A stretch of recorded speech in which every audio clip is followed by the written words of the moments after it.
જય સ્વામિનારાયણ. 18મું વચનામૃત 3 મુદ્દા ઉપર ચર્ચિત છે. પહેલો મુદ્દો છે આહાર શુદ્ધિનો, બીજો મુદ્દો છે સંગ શુદ્ધિનો, ત્રીજો મુદ્દો છે વાદ ન લેવો. એમાંનો જે પહેલો મુદ્દો છે એટલે કે જે પહેલી બાબત છે, પંચેન્દ્રિયોના આહાર શુદ્ધ રાખવા, પવિત્ર રાખવા. કેવળ ભોજનની વાત નથી, રસોડામાં કંઈ કેવળ ધર્મ નથી એકાંતિક આવી જતો, પણ આંખથી જે રૂપ જોવું એ રૂપ છે એ આંખનો આહાર છે. એટલે અશ્લીલ દ્રશ્યો હોય, અપવિત્ર દ્રશ્યો હોય, ખરાબ દ્રશ્યો હોય એ ન જોવા, એ આંખને અપવિત્ર આહાર ન આપ્યા બરાબર છે. એને પવિત્ર દ્રશ્ય, ભગવાન અને સંત ભક્તોના દર્શન એ આંખથી કરીએ તો એ આંખનો જે આહાર રૂપ છે એ પવિત્ર કહેવાય. એવી રીતે કાનનો આહાર છે શબ્દનો છે, નાકનો આહાર છે એ ગંધનો છે, અને ત્વચા એટલે ચામડીનો આહાર છે સ્પર્શનો છે. સારું નબળું સતત સ્પર્શ કરે છે, પણ એમાં જે પવિત્ર સંત પુરુષો ભક્તો અને મર્યાદાને ઉલ્લંઘીને કોઈ સ્પર્શ ન કરે તો એ પંચેન્દ્રિયોના આહાર શુદ્ધ થાય. આહાર શુદ્ધ થાય તો અંતઃકરણ શુદ્ધ થાય, એટલે કે મન શુદ્ધ થાય, બુદ્ધિ શુદ્ધ થાય, ચિત્ત શુદ્ધિ થાય. અને એ અંતઃકરણ શુદ્ધ થાય તો જ ભગવાનની મૂર્તિની સ્મૃતિ અખંડ રહે, ભગવત સ્વરૂપની સ્મૃતિ બની રહે. નામ સ્મરણમાં રસ આવે, નામ સ્મરણમાં પ્રીત જાગે, નામ સ્મરણ ઉગાવો લે, અને નામ સ્મરણ પોતાનો પ્રભાવ પ્રગટાવે. બાકી તો ગમે તેટલી માળા ઘસી નાખો, નામનો જે પ્રભાવ છે એ જીવમાં પ્રગટતો નથી. તો આ જે એક મુદ્દો હતો એ આપણે આગલા રવિવારમાં ચર્ચી લીધો છે. હવે આજે જે બીજો મુદ્દો છે સંગ શુદ્ધિનો. સહવાસ વગર તો આપણું જીવન વ્યતીત થવાનું નથી. સંગી સંગાથ જોઈશે જ, જરૂર જોશે. એકલા કેમ જીવી શકાય? અશક્ય વસ્તુ છે. દૂર દૂર જંગલમાં ચાલ્યા જઈએ તો પણ કોઈનો સંગ જોશે. કોઈ ન મળે તો પશુ પક્ષીઓનો સંગાથ કરશે. ભરતજી મહારાજે ચક્રવર્તી રાજ્યનો ત્યાગ કર્યો અને જંગલમાં વસ્યા તો મૃગ બાળનો સંગાથ થયો ને. તો હરણ બાળનો સંગાથ થયો અને એ સંગની અસર થઈ મૃગ બાળના સંગની. પરિણામે ભરતજી મહારાજનું મૃત્યુ બગડ્યું, સ્મરણ બગડ્યું, અંતકાળ બગડ્યો અને બીજો જન્મ હરણનો થયો. તો સંગ સોબત વગર તો ચાલતું નથી, એકલે હાથે તાળી પડતી નથી. સંગ આવશ્યક છે. Main is a social animal. સંગ જોશે. તો બીજું પણ એટલું સત્ય છે કે સંગ છે તો એનો રંગ પણ છે. જેવો સંગ તેવો રંગ લાગે છે. સફેદ વસ્ત્રને જેવા રંગમાં બોળીએ તેવો રંગ ગ્રહણ કરે. અમારે ઘણીવાર ભલા ભોળા છોકરાઓ પૂજાની પીળી શાલ અને સફેદ ધોતી એક જ બાલટીમાં સાબુ સોડાનું પાણી કરી બોળી અને પછી નિરાતે મેલ ઓગળી જાય પછી ધોવા જાય. પરિણામ શું આવે? કલાક પછી જ્યાં જાય તે પીળી શાલનો રંગ ઓગળી સફેદ ધોતીમાં ચડી જાય. બેયને બહાર કાઢે તે રૂમો જુમો થઈ ગયો. અરે રે, આ શું થયું? શું થયું? તારું કપાળ થયું. એને સંગ લાગ્યો. ભલા ભોળા છોકરા કરે છે એવું થોડું છે. તમારા ઘરમાં તમારા બૈરાઓ ક્યારેક નથી આવો બખો કરી દેતા? એ બધા કરે એક ટોપિયામાં ભેળા, પછી જયારે કાઢે ત્યારે બધા ચટાપટ્ટા થઈ જાય. પછી કપાળ કૂટે, પણ પછી શું કામનું? સફેદ વસ્ત્ર છે એને તુરત રંગ લાગવાનો છે. આપણું જીવન પરમાત્મા આપે છે ને એ સફેદ વસ્ત્ર જેવું, ધવલ વસ્ત્ર જેવું. આપણો જયારે જન્મ થાય છે ત્યારે બિલકુલ બાળકનું જીવન સ્વચ્છ નિર્મળ સફેદ ચાદર જેવું હોય છે. નિર્મળ હોય છે એટલે આપણે બાળકને પરમેશ્વર કહીએ છીએ. બાળ ભોજન કરાવવાનું પુણ્ય લઈએ છીએ. બાળકના દર્શન થાય તો મંગલ પ્રસંગમાં શુભ ગણીએ છીએ. એના જીવનમાં કોઈ દોષ નથી, એને કોઈ પારકું પોતાની એટલી એ સમજણ નથી.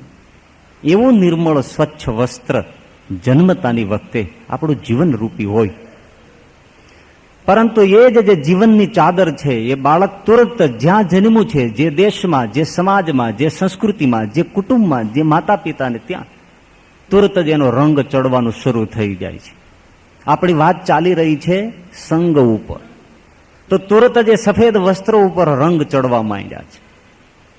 સુસંસ્કારી કુટુંબ હોય તો સુંદર મજાનો એને ભગવો રંગ ચડે, પરંતુ કુટિલ, કલંકિત, પાપી, દુરાચારી જો કુટુંબ હોય, આસપાસનો સમાજ એવો હોય, તો એ સફેદ ચાદર જેવું નિર્મળ આપણું જીવન એટલે કે બાળકનું જીવન એ પાપથી, કાળા રંગથી અત્યંત અભદ્ર બની જાય.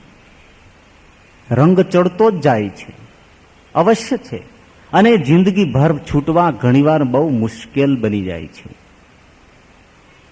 મુસ્લિમ સમાજમાં જે બાળકનો જન્મ થયો હોય પછી એ સંસ્કારો એને મટવા કઠણ પડે. હિન્દુ સમાજમાં જન્મ હોય તો અમુક અંશે એના સંસ્કારો એ મટવા કઠણ પડે. આ કૌટુંબિક સંસ્કારો પ્રથમથી શરૂ થાય છે. વિભાંડક નામના ઋષિ થયા, એમને ત્યાં એક પુત્રનો જન્મ થયો, એનું નામ એકલ શૃંગી હતું. પિતાએ વિચાર કર્યો કે મારે બાળકને એવા સંસ્કાર આપવા છે કે એ સહજ રીતે જ બ્રહ્મ ભાવને પ્રાપ્ત કરે. કારણ કે મને થોડો સંસારનો ભાવ વળગ્યો તો હું ભૂલો પડ્યો. એની મોટી કથા છે, પણ અહીંયા લેવાની જરૂર નથી. તો વિભાંડક ઋષિ પોતાના પુત્ર એકલ શૃંગીને દૂર દૂર જંગલમાં, 12 કોષ દૂર જંગલમાં, ગાઢ પ્રગાઢ જંગલમાં પર્ણકુટી બાંધીને પોતાના બાળકને ઉછેરવા માંડ્યા. એટલું પવિત્ર વાતાવરણ રાખ્યું કે બાળકને કોઈ સંસારનો પવન જ ન લાગે. એના આશ્રમની આસપાસ નર માદાને પણ વિહરવા ન દે, પશુઓને. કોઈ પુરુષની તો આવન જાવન છે જ નહીં. એક પિતા અને એક પુત્ર, પણ પિતાએ પણ કોઈ વસ્ત્રો પહેર્યા નથી. કારણ કે હું શરીર ઢાંકું તો બાળકને કુતૂહલ થાય, માટે પોતે પણ દિગંબર અવસ્થામાં છે, બાળક પણ દિગંબર અવસ્થામાં. એ પુત્ર એ ક્યારે સ્ત્રી જોઈ નથી. વિભાંડકનો આ પ્રયોગ બહુ સુંદર છે. પિતા અને પુત્ર, નર માદાનો એમણે ક્યારેય વિભાગ જોયો નથી. સતત ધ્યાન, ભજન અને વેદ અનુષ્ઠાન છે. પરિણામ ધાર્યા પ્રમાણે જ આવ્યું. એકલ શૃંગી 8-10 વર્ષના થયા ત્યાં તો બ્રહ્મ ભાવ પામી ગયા. આત્મામાં વૃત્તિઓ સ્થિર થઈ. સ્ત્રી પુરુષનો ભેદ શું છે એને ખબર નથી, સંસાર શું છે એની એને કોઈ ગમ નથી. આટલી ઊંચી કક્ષાએ એકલ શૃંગી પહોંચી ગયા. દેવતાઓ જેના દર્શન કરવા માટે પ્રાતઃ કાળમાં પધારે કે ભૂમંડળમાં આવો કોઈ મનુષ્ય હોઈ શકે ખરો? આટલો પુનાતિ પવિત્ર એવો એકલ શૃંગી ઋષિ.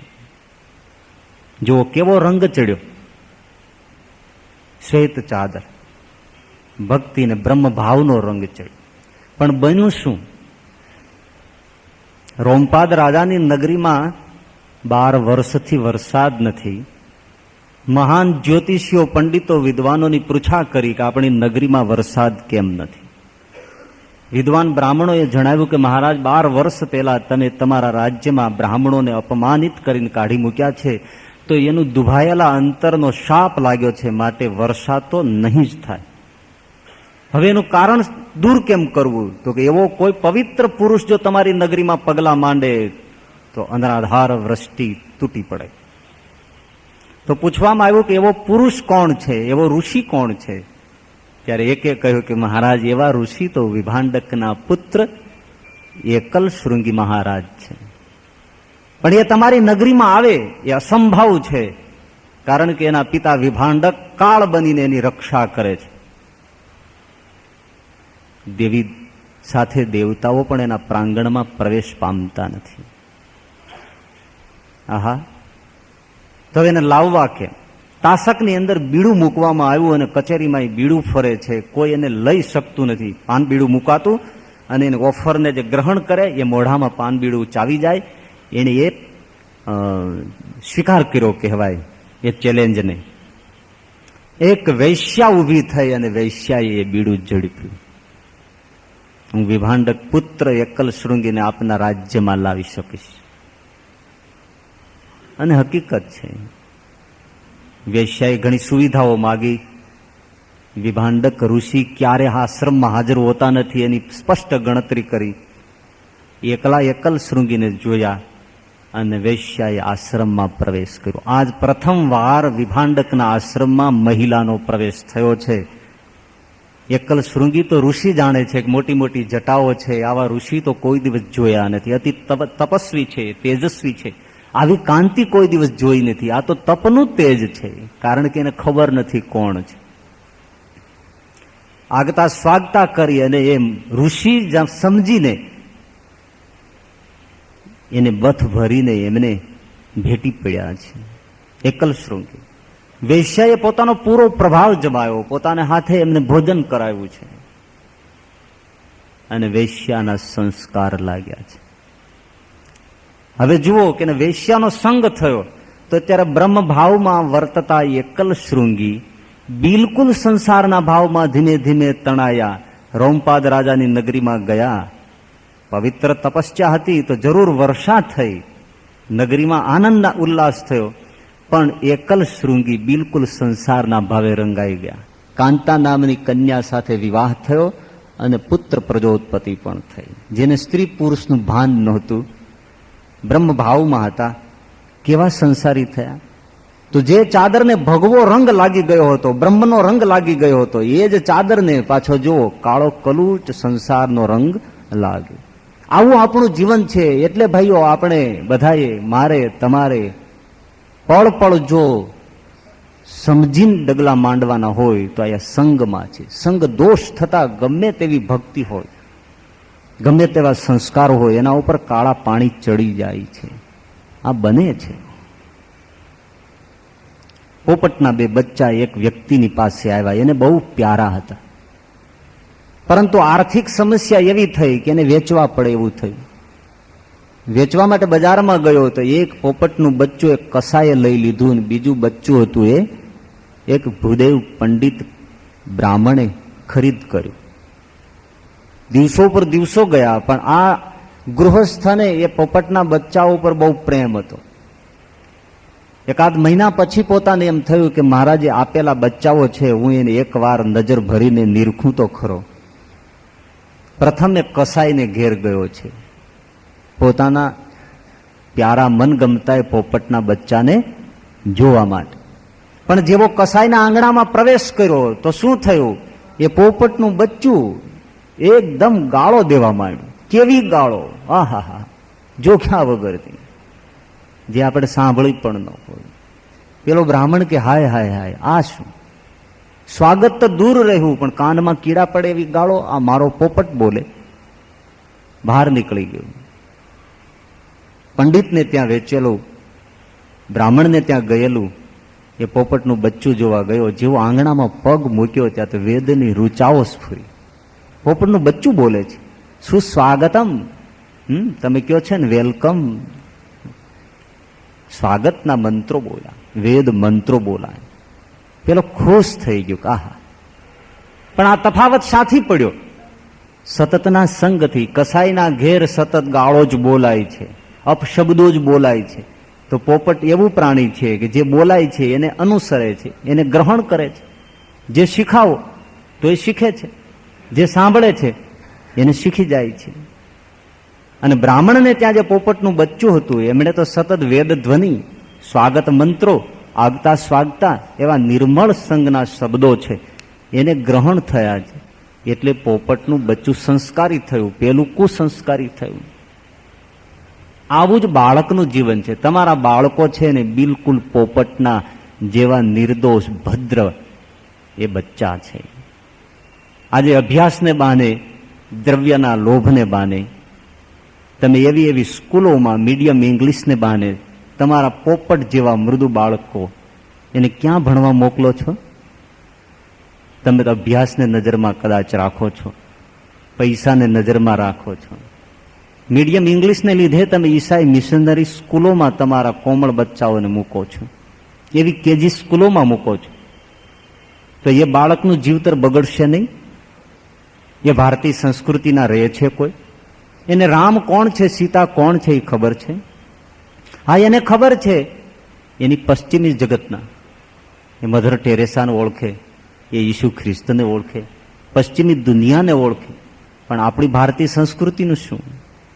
એ જાન્યુઆરી ફેબ્રુઆરીને ઓળખે, કારતક માગસરને શું ઓળખે? જન્માષ્ટમીને એ શું ઓળખે? એ તો હોલીડેને ઓળખે. એને શું ખબર પડવાની? પણ એ કાલી ઘેલી ભાષામાં એ ઇંગ્લિશના શબ્દો બોલે છે ત્યારે તમને હૈયું ફૂલે છે, પરંતુ એ ભારતીય સંસ્કૃતિની હત્યા કરવા બરાબર એક માણસને તમે ગુમાયો. ભલે એને વ્યવહારગત રીતે ઇંગ્લિશની બહુ જરૂર છે, પણ ઘેર ટ્યુશન રાખીને બાળકને તૈયાર કરાવી શકાય છે, ઇંગ્લિશ ટ્યુશન રખાવી શકાય છે. ઘણા એવા સુસંસ્કૃત પુરુષો છે કે જે પોતે જ બાળકોને ઇંગ્લિશ શીખવાડે છે, પણ પોતાના બાળકોને આવી મિશનરી સ્કૂલોમાં મોકલી અને એના સંસ્કારોની હત્યા નથી કરાવતા. પણ આને કોઈ કાન ઉપર ધરતું નથી. એનું પરિણામ બહુ ખરાબ આવનારું છે. હમણાં અખબારમાં તમે વાંચ્યું હોય તો ઉત્તર પ્રદેશમાં એક પછાત એરિયામાં ઈસાઈ મિશનરી સ્કૂલમાં 5-10 બાળકો રિસેસના સમયમાં હિન્દીમાં બોલ્યા, વાતચીત કરી.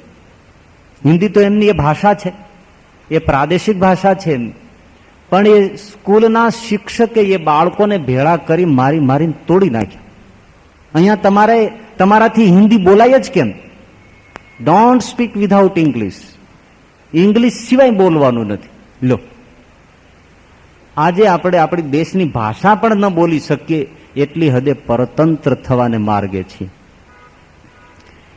અને વિશેષ તો ભાષાને તો વળગે ભૂત, પણ આપણા સંસ્કારનું શું? એ સ્કૂલો એ કોલેજોમાં ભણતો બાળક ખાનદાન નબીરા કુટુંબના, સુસંસ્કૃત કુટુંબના બાળકો માંસ મદિરા, કારણ કે એ પ્રવાહ છે એનો, માંસ શરાબ એને રવાડે ચડી જાય છે. ત્યારે આપણા જે આ વેજીટેબલ ફૂડ છે એને ગાર્બેજ ફૂડ કહેતા જરાય અચકાતો નથી. આમાં શું ખાવું હતું? ભાજીપાલા ખાવા જેવી તો ચિકન છે. એની રુચિ ફરી જાય છે. તો પછી એ બાળકોને જતન કરીને તમે શું પુણ્યનું કાર્ય કર્યું? એટલે એવી સ્કૂલોમાં પોપટ જેવા નિર્દોષ બચ્ચાને મોકલવા એ હત્યા બરાબર છે. હા, એને સંસ્કારો તમે એમ માનો છો કે અમે ઘરમાં સારા સંસ્કારો આપીએ છીએ એટલે સ્કૂલમાં લઈ આવે તો વાંધો નથી, અમે પછી એના ઉપર સારું એવું જતન કરીએ છીએ. અરે ભાઈ, એ તમારા જતન કેટલા ઉગવાના છે. વિશેષ પ્રભાવ તો પેલાનો રહેવાનો છે. કહેવાય છે કે દ્વારિકાની અંદર એક એવો પોપટ હતો કે ગીતાના 18 અધ્યાય મુખાગ્ર બોલતો, કંઠસ્થ બોલતો પોપટ. ઘણા માણસોને નથી હોતા ગીતાના 18 અધ્યાયના શ્લોકો કંઠે. પોપટ જીહવાગ્ર બોલતો. વડોદરાના સયાજીરાવ મહારાજને આની ખબર પડી તો એમને એમ વિચાર થયો કે આપણે પોપટ ખરીદી લઈએ અને અહીંયા કચેરીમાં જ એના મુખેથી આપણે શ્રીમદ ભગવદ્ ગીતા સાંભળીએ. રાજાઓને તો આવો શોખ ખરો. માણસો મોકલવામાં આવ્યા, પોપટને લાવવામાં આવ્યા, પગે ચાલીને જવાનું છે, ઘણા દિવસો લાગે છે. પોપટ વડોદરા આવી પહોંચ્યો. દબદબાપૂર્ણ કચેરી ભરાઈ. હમણાં પોપટ શ્રીમદ ભગવદ્ ગીતા બોલશે. ધર્મક્ષેત્રે કુરુક્ષેત્રે સમવેતા યુયોત્સવ મામ કહા પાંડવાશ્ચૈવ કિમ કુર્વતી સંજય. સાથે આવનાર માણસે એમ કહ્યું કે બોલો શ્રીમદ ભગવદ્ ગીતા બોલો. અને પોપટે જે શરૂ કર્યું, ભાઈ ભગવદ્ ગીતા તો પડી રહી, પણ એવી ગીતામાં શેરીની ગીતા શરૂ કરી, કસાઈની ગીતા શરૂ કરી, એટલી ભયંકર ગાળો બોલે. વડોદરાના મહારાજ સયાજીરાવ લજ્જિત થઈ ગયા કે આ મારું અપમાન.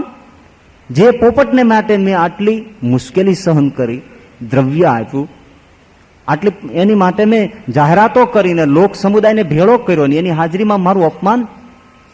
લાવનાર બધા લજ્જિત થઈ ગયા. મહારાજ ખરેખર પોપટ તો 18 અધ્યાય બોલે જ છે, પણ અહીંયા કેમ નથી બોલતો એ ખબર નથી.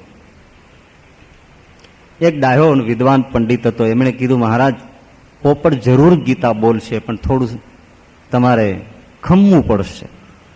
એમણે શું કર્યું કે કે પોતાને ઘેર લઈ જઈ અને વેદ મંત્રો અને ગીતાના ફરીથી પાઠ મંત્રોમાં એ પોપટને અઠવાડિયું રાખ્યું.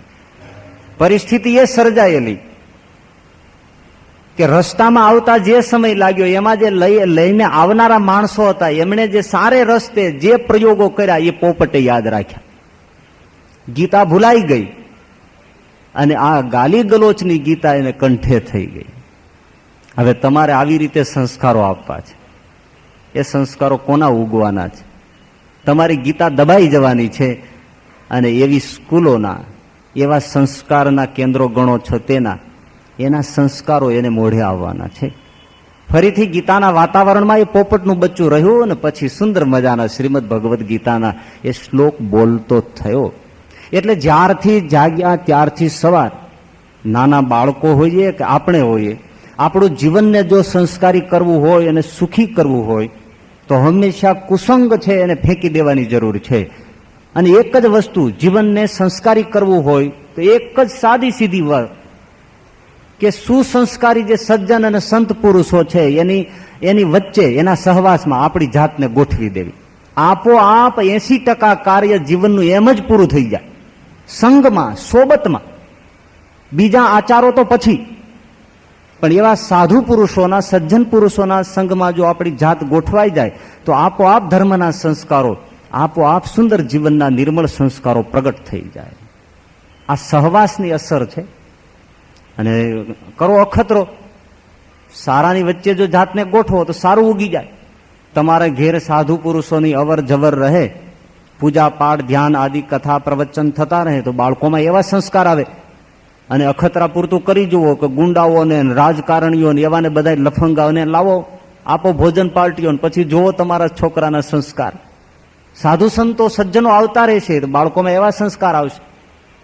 અને ગુંડાઓ, એવા બદમાશ લોકો આવશે કોઈ પણ હિસાબે, ધંધાને નિમિત્તે કે કોઈ પણ રીતે, તો બાળકોના સંસ્કાર બગડશે. ગામડામાં એક પટેલને ત્યાં ઘોડી વીણાઈ તો એને વછેરી આવી. એ જ દિવસે એની એક ગાય વીણાઈ અને એને વાછડી આવી. અને વાછડી અને વછેરી એ બે એક દિવસના જન્મેલા, થોડા થોડા મોટા થયા એટલા બધા હેત પ્રીતમાં બંધાઈ ગયા કે વાછડીને વછેરી વગર ગમે નહીં, વછેરીને વાછડી વગર ગમે નહીં. આખો દિવસ બે હળે મળે, બંને બેનપણીઓની જેમ બસ મસ્તી મોજમાં એવી પ્રેમ ભાવના જામી ગઈ વછેરી અને વાછડીને. હવે ઘોડું એવું પ્રાણી છે કે જન્મે અને ત્યાંથી મરી જાય ત્યાં સુધી કોઈ દિવસ બેસતું નથી. પણ આ વછેરીને સંગ થયો વાછડીનો, એટલો બધો હેતપ્રીતને સંગ થયો, વાછડી બેહે એની હારે વછેરી બેહી જાય. આ સંગનો પ્રભાવ છે. જાતવાન ઘોડું પોતાની જાત ભૂલી ગયું અને પોતે પગ વાળવા માંડ્યું. સંગનો આટલો મોટો પ્રભાવ છે એની હકીકત છે. અને મનુષ્યનો તો જે સ્વભાવ છે ને એ ઠોસ નથી, પ્રવાહી છે. બિલકુલ લિક્વિડ ફોર્મમાં જ, જિંદગીભર લિક્વિડ ફોર્મમાં જ. કૂતરું એક રીતે ઘડાઈ ગયું એટલે ઘડાઈ ગયું, પછી એમને તમે બીજું બહુ નાખો તો પછી એમાં ફેરફાર નથી થતો. અને બીજી દ્રષ્ટિએ જુઓ તો અહીંયા ભારતમાં કૂતરું જન્મે ને અમેરિકામાં જન્મે તો એનો આહાર વિચરણ આ તે બધું એક સરખું જ હોય. માણસનું એવું નથી, જિંદગીભર એવું નથી. એ તો તુરત બદલતો છે. જેમ પાણીને જેવા પાત્રમાં ભરો એવો આકાર ધારણ કરી લે. તમારે બરફ હોય અને બનાવવો હોય તો જે પાત્રમાં ભરો એ પ્રમાણે બરફ થઈ જાય. છેક જિંદગી મોત સુધી માણસ લિક્વિડ ફોર્મમાં છે, પ્રવાહી છે, હાલક ડોલક છે. એટલે અવકાશમાં વાદળું વરસે ને, બહુ સરસ છે કવિ કે વારી વારી દયે કથી વરસ્યું. વારી એટલે પાણી ને વારીદ એટલે વાદળું. વારી વારી દયે કથી વરસ્યું, જે છીપમાં જઈ પડ્યું, તેનું મોતી થયું થઈ સરકરા, જે શેલડીમાં ચડ્યું. અવકાશમાંથી વાદળામાંથી પાણી વરસ્યું તો સાગરના પટ ઉપર વિચરતી માછલીએ મોઢું ફાડીને એ પાણીને લઈ લીધું. તો એ જે વાદળામાંથી વરસાદનું ટીપું પડ્યું એનું શું થયું? તો કે એનું મોતી થયું. લાખ લાખની કિંમતનું મોતી થયું. તેનું મોતી થયું થઈ સરકરા, સાકર બની. કેનું? તો કે જે શેલડીમાં જઈને પડ્યું. એ જ વાદળાનું પાણી માછલીના મોઢામાં છીપમાં પડ્યું, કાલુ નામની માછલીમાં તો મોતી થયું. એ જ પાણી શેરડીના ખેતરમાં પડ્યું તો એમાં સરસ મજાનું શેરડીમાં ચડ્યું, તેની સાકર બની ગઈ. પેઠું વાંસ વિશે થયું કપૂરતે, સર્પાસ્ય ઝેરી થયું. વાંસના જંગલમાં પડ્યું, વાંસડાના જંગલમાં, તો એ જે હતું જળ પડ્યું તો એનું સરસ મજાનું વાંસમાં કપૂર થઈ ગયું. પણ સાપના મોઢામાં પડ્યું તો ભયંકર ઝેર થઈ. જેવો સંગ જણાય તેવું જગમાં, એ નીર જ્યાં જ્યાં ગયું. એ પાણી કપૂર પણ બની શકે, મોતી પણ બની શકે, સાકર પણ બની શકે અને ઝેર પણ બની શકે. આપણું જીવન એવું છે કે કોના સંગમાં આપણે પડીએ છીએ, જેના સંગમાં પડીશું એવા બની જાય. મોતી જેવા પણ બનીએ અને ઝેર જેવા પણ બની જાય. એટલે શ્રીજી મહારાજે બહુ સરસ અહીંયા વાત કરી કે આ જીવ જેવી સોબત કરે છે તેવું એનું અંતઃકરણ થાય છે. અને દ્રષ્ટાંત કેટલું સુંદર કે તે જ્યારે એ જીવ વિષયી જીવની સભામાં બેઠો હોય અને તે જગ્યા પર સુંદર 7 માળની હવેલી હોય, તે હવેલીને વિશે કાચના તકતા સુંદર જડ્યા હોય અને સુંદર બિછાના કર્યા હોય, તેમાં નાના પ્રકારના આભૂષણ તથા વસ્ત્રને પહેરીને વિષયી જન બેઠા હોય અને દારૂના શીશા લઈને પરસ્પર પાતા હોય. કેટલાક તો દારૂના શીશા ભરેલા પડ્યા હોય અને વેશ્યાઓ થઈ થઈ કાર કરતી હોય, નાચતી હોય, નાના પ્રકારના એટલે કે વિવિધ વાજિંત્રો વાગતા હોય. એ સભામાં જે જન જઈને બેસે તે સમયે તેનું અંતઃકરણ બીજી જાતનું થઈ જાય છે, એટલે કે વિષયોથી ભરાઈ જાય છે. આ દ્રશ્યો જોતા, અશ્લીલ પિક્ચર જોતો હોય કોઈ પુરુષ અને એને કઈ ભગવદ્ ગીતાના શ્લોક યાદ આવે, એને ભગવાનની માનસી પૂજા યાદ આવે, એને આત્મા પરમાત્માની કોઈ વાત યાદ આવે, ભોગ અને વિલાસની જ વાત યાદ આવે. જે એમણે અત્યારે દ્રશ્યો નિહાળ્યા છે એવું જ અંતઃકરણ થઈ જાય. અને જેવા વિચારો પછી એવું જ આચરણ છે. વિચાર છે એ આચરણનું સંચાલક બળ છે. સારા વિચારો હોય તો ગભરાવું જ નહીં, આચરણ ખરાબ નહીં થાય. પણ વિચાર બગડ્યો તો સમજવું કે હવે આને ઓપરેશન કરવાની જરૂર છે, જરૂર આચરણ બગડી જશે. તો વિચાર બગડે છે ક્યાંથી? સોબતથી બગડે છે. તો મહારાજે કહ્યું કે આવો વિલાસી જે ભૂમિ હોય, વૈશ્યાઓ, શરાબ, સુંદરી, એમાં એનું અંતઃકરણ વિલાસી થઈ જાય, પાપમય વૃત્તિઓ અને સંસારના વિષયોના રાગથી ભરાઈ જાય. પરંતુ તૃણની ઝૂંપડી હોય, ફાટેલ ગોદડીવાળા પરમહંસની સભા બેઠી હોય, ધર્મ, જ્ઞાન, વૈરાગ્ય અને ભક્તિની સહવર્તમાન ભગવત વાર્તા થતી હોય, તે સભામાં જઈને જે જન બેસે તે સમયે તેનું અંતઃકરણ બીજી રીતનું થાય છે. મતલબ કે ભક્તિ ભાવથી એનું અંતઃકરણ ભરાઈ જાય છે. અત્યારે આપણે અહીંયા બધા બેઠા છીએ તો સેજે એમ થાય કે પ્રભુ ભજી અને અંતે ભગવાનને પ્રાપ્ત કરવા એ જ ધ્યેય ખરું છે. વિષયોમાં જીવ જોડવા જેવો નથી. સાચું બોલો, એવી અસર થાય ને થાય જ. અત્યારે શ્રવણ દરમિયાન કોઈને એમ ન થાય કે ભોગમાં પડવું છે. આ સંગનો પ્રભાવ છે. કાયમી આવા વિચારો રાખવા હોય તો એવા સાધુ પુરુષો, એવા સજ્જન પુરુષોના સહવાસમાં ગોઠવાઈ જાય તો આપોઆપ વિચારો પવિત્ર બને. વિચારો પવિત્ર બનતા જીવન પવિત્ર બને. અમને એક ગૃહસ્થ મળ્યા, ખૂબ રડ્યા. એમણે એમ કહ્યું કે સ્વામી, મારા દીકરાનું નામ દીપક છે. એ જ્યારથી સમજણો થતો જતો ત્યારે એમના જે સદગુણો છે, અમારા પ્રત્યેના એના જે ભાવ છે, ભણતો ભણતો તો છેક કોલેજ પહોંચ્યો. પણ અમે એ દીપકને ખરેખર કુળ દીપક કહીને એને મનાવતા, એને હુલાવતા, એને પંપાળતા. પણ અરે રે, આજ શું થયું? આજ કોલેજના છેલ્લા વર્ષોમાં એને સંગ દોષ ફર્યો. આજે કુળ દીપક કુળ કલંક થઈ ગયો છે. આજ અમારામાં એને કોઈ સ્નેહ નથી. આજે એ પરસ્ત્રીઓની પાછળ પડ્યો છે. આજે માંસાહાર કરે છે. અમારી પેઢીઓમાં કોઈ માંસને સ્પર્શ કર્યો નથી. શરાબ પીએ છે, જુગાર ખેલે છે, સિગરેટ પીએ છે. એ શું નથી કરતો એની મારે તમને શું ગણાવવું? આવું કેમ થયું? આવું એક દીપકનું નહીં, આવા તો ઘણાના કુળ દીપકો કુળ કલંક બની જાય છે. ખરું કે ખોટું? આ સંગના પ્રભાવ છે.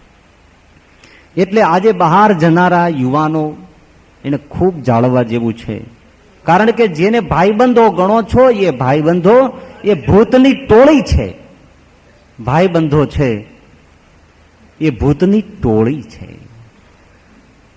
ભૂત વળગ્યા પછી જીવનને ચૂથી નાખે છે.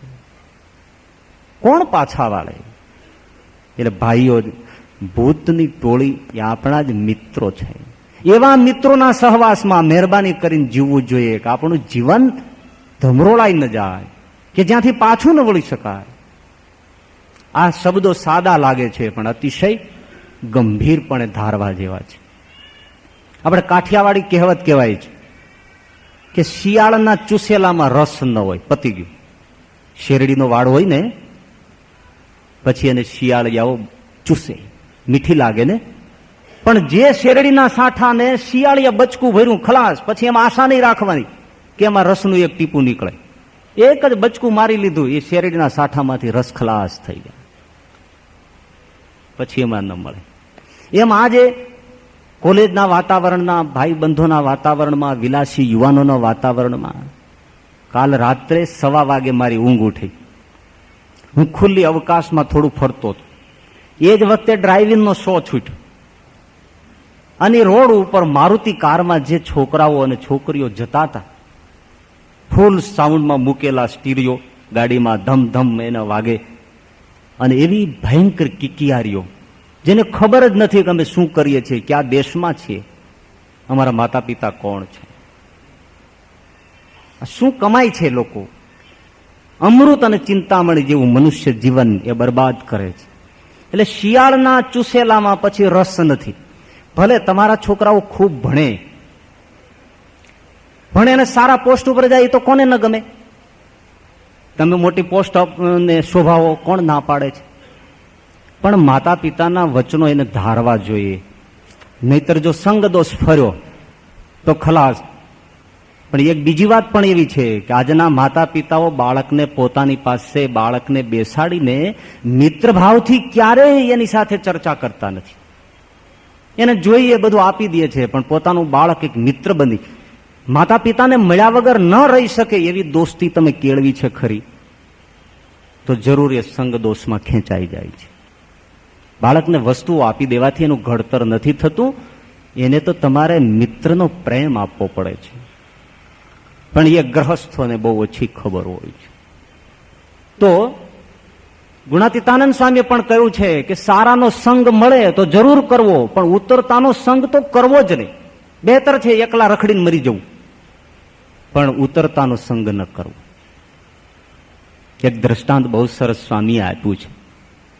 એક બ્રાહ્મણ હતો, કર્મકાંડી હતો, પણ એને પૈસો કમાવવો હતો. તેમણે કાપડની દુકાન નાખી અને એમાં એને સહવાસ હરિજનનો લીધો. હરિજન જ્ઞાતિ આપણે કઈ નથી કહેતા કોઈ ખરાબ છે, પણ એક દ્રષ્ટાંત સમજવા માટે આ એક આપણે એ સિદ્ધાંત સમજવા માટે આપણે એક દ્રષ્ટાંત લઈએ છીએ. હરિજન કોમમાં પણ મહાન ભક્તો થયા છે, આપણા સંપ્રદાયમાં પણ ઘણા થયા છે, છાણી ગામમાં આજે પણ છે. પણ હરિજનનો સહવાસ લીધો, એની સાથ લીધી. પેલો જે બ્રાહ્મણ છે એની દુકાને પેલો હરિજન કાપડના તાકા એટલે કે વેજા એ આપી જાય. હવે લેતા દેતામાં પૈસા લેતા દેતા, કાપડ લેતા દેતા, આવી રીતે એનો વેપાર ચાલે છે. એમાં બ્રાહ્મણને પેલા હરિજનને અડી જવાય. હવે એ જમાનો છે, બ્રાહ્મણ પવિત્ર છે, કર્મકાંડી છે, હરિજનનો થોડો ધંધો એવો છે, અને અપવિત્રતાને લીધે બ્રાહ્મણને એમ લાગે કે હું અમને અડી ગયો છું, એટલે બિચારો તુરત સ્નાન કરી લે. સંસ્કાર છે ને, સ્નાન તુરત કરી લે. પણ હવે રોજનું થયું, હવે દિવસમાં એકવાર અડીએ તો એકવાર સ્નાન કરીએ પોસાય, પણ હવે વારે વારે અડે કેટલી વાર સ્નાન કરવું? એટલે પછી એવું રાખ્યું, ઘેર જયારે જાય જમવા ત્યારે એમ કે છે કે ઓ સાંભળ્યું, જરા પાણીની છાંટ નાખી દો. છાંટ જે માણસ સ્નાન કરતો હતો એ છાંટ ઉપર આવી ગયો. હવે ઘણી વાર તો વેપાર છે, ઘણી ઉતાવળો હોય, તમારે માથે માથું ન હોય, ઉતાવળ છે.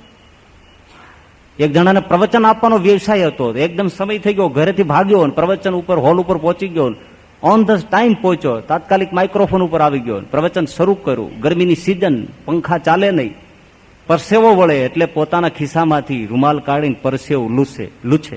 પણ જેવો પરસેવો લૂછે અને આખું ઓડિયન્સ ખડખડાટ હશે. આને કઈ ખ્યાલ ના આવે આવું કેમ થાય છે. પણ પ્રવચન પૂરું થયું પછી એમને કોઈએ કીધું કે મહાશય, તમે ઉતાવળમાં આવ્યા છો, તમે જેનાથી મોઢું લૂછો છો, પરસેવો લૂછો છો, એ કોઈ ટુવાલ નથી, હેન્ડકરચીપ નથી, પણ તમારી બૈરાનું પોલકું લઈને આવી ગયા છે, એટલે આ બધા હસે છે. તો ધંધો રોજગાર એવો છે કે માથે માથું હોય નહીં. આ બ્રાહ્મણ હવે છાંટ પણ લેવાનું ક્યારેક ભૂલી જાય, ભાણા ઉપર બેસી જાય, થોડું ઘણું જમી લે, ત્યારે યાદ આવે, અરે છાંટ લેવાનું ભૂલી ગયો. હશે હવે 6 છાંટથી શું થવાનું છે, લીધી કે ના લીધી, છાંટ પણ ટળી. નાતના લોકોએ આ બધો વ્યવહાર જોયો અને નાત બહાર કર્યો. બ્રાહ્મણ પવિત્ર કર્મકાંડી બ્રાહ્મણ નાતમાંથી કાઢી મૂક્યો. હરિજનોએ પછી કર્યું કે શું કરીએ ભાઈ, એની નજીકમાં હરિજનવાસમાં એક ખૂણે એને જમીન આપીને ઓરડીઓ બનાવી દીધી અને બ્રાહ્મણ ત્યાં રહેવા માંડ્યો. અને ત્યારથી એ હરિજનનો ગોર ગણાયો. તો ઉતરતા ઉતરતા એક બ્રાહ્મણ ક્યાં પહોંચી ગયો. આ સ્થૂળ દ્રષ્ટાંત છે, પણ આપણા જીવનમાં આવી જ રીતે એક પછી એક પગથિયા ઉતરી જઈએ છીએ. પવિત્ર જીવનમાંથી અતિશય અપવિત્ર ઘણાના જીવન બરબાદ થઈ ગયા છે. ઇતિહાસના પાનાઓ એનાથી ભરાયેલા છે. કર્ણને જો દુર્યોધનનો કુસંગ ન થયો હોત તો કેટલો પવિત્ર પુરુષ ભારત વર્ષમાં પંકાયો હોત. પણ બધા જ એના સદગુણો કેવળ ઝાંઝવાના નીર જેવા થઈ. અર્જુનથી એક દોરો પણ ઉતરે નહીં એવો, કારણ કે કુંતી પુત્ર છે, સૂર્ય પુત્ર છે. પણ કુસંગ કોનો છે? સંગ કોનો છે? દુર્યોધનનો છે, શકુનીનો છે. અને રણ મેદાનમાં એનું માથું ધડથી જુદું થઈ જાય. આ સંગના પ્રભાવ છે. અરે જુનાગઢનો ઇતિહાસ વાંચો, રામ માંડલિક, આ હા હા હા, પવિત્ર ગંગા જળથી સ્નાન કરનારો પુરુષ. રોજ એક કાવડ હરિદ્વાર ઋષિકેશથી ગંગાની ગંગોત્રીથી કાવડ ભરાય, રોજ એક ભરાય અને ક્રમ અનુસાર રોજ એક કાવડ જુનાગઢમાં રામ માંડલિક પાસે પહોંચે અને રામ માંડલિક એ ગંગા જળથી જ સ્નાન કરે. જુનાગઢમાં પવિત્ર સ્થાનો ઓછા હતા, પણ હરદમ સ્નાન કરવા વાળો, એટલે રા માંડલિકનું બીજું નામ રા ગંગાજળિયો હતું. ગંગાજળથી સ્નાન કરવા વાળો પવિત્ર પુરુષ, દેવ ધર્મમાં આસ્થા. અને એટલો પવિત્ર થયેલો કે જુનાગઢના પંથકમાં કોઈને કોઢ નીકળ્યો હોય, ભયંકર કોઢ, રા માંડલિક પાસે આવે તો શું રા માંડલિક દવા કરતો? ના, વથમાં ઘાલીને રા માંડલિક આમ ભેટે, માથા પર હાથ મૂકે, સામા માણસનો કોઢ નીકળી જાય. આ રા માંડલિકનું પવિત્ર પુનિત શરીર હતું. એવો પવિત્ર પુરુષ હતો. દિવસો ગયા અને શું બન્યું? ખરાબ માણસો સ્વાર્થને લીધે મોટાની પડખે ચડી જતા હોય. રા માંડલિકની પડખે કદખળિયો ચડી ગયો. અને જે આવા હોય એને જીહવાગ્રે મીઠાશ બહુ હોય. ખળ પુરુષને મોઢે મધ બહુ હોય છે, હૈયામાં ઝેર હોય, પણ જીહવાગ્રે અમૃત હોય. એટલે તમે ઘણીવાર ફસાઈ જાઓ મીઠું બોલનારાઓ પ્રત્યે. પણ એ મીઠું ન બોલે તો એનામાં ફસાય કોણ? એટલે જેટલો છેતરામણો વેપારી હોય ને એટલો જીભનો મીઠો હોય. અને જે પ્રામાણિક હશે તો ચોખે ચોખ્ખું કહેશે કે આટલું આ છે, પોસાય તો લ્યો, નહીતર મને પોસાતું નથી.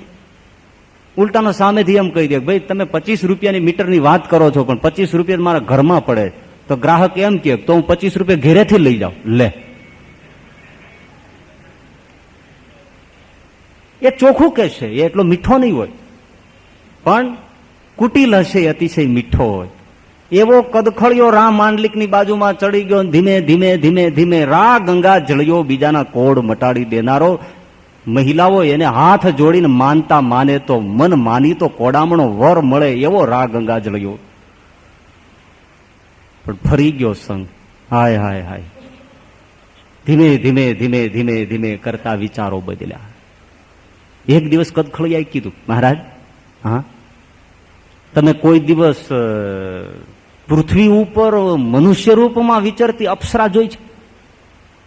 ના ભાઈ, આ તો પુસ્તકોમાં વાંચ્યું છે ને સાંભળ્યું છે, અપ્સરાઓ જેવું કોઈ હોય છે, પણ જુનાગઢની બજારમાં, જુનાગઢના પંથકમાં મનુષ્ય રૂપે વિચરતી અપ્સરાને તો મેં નથી જોઈ.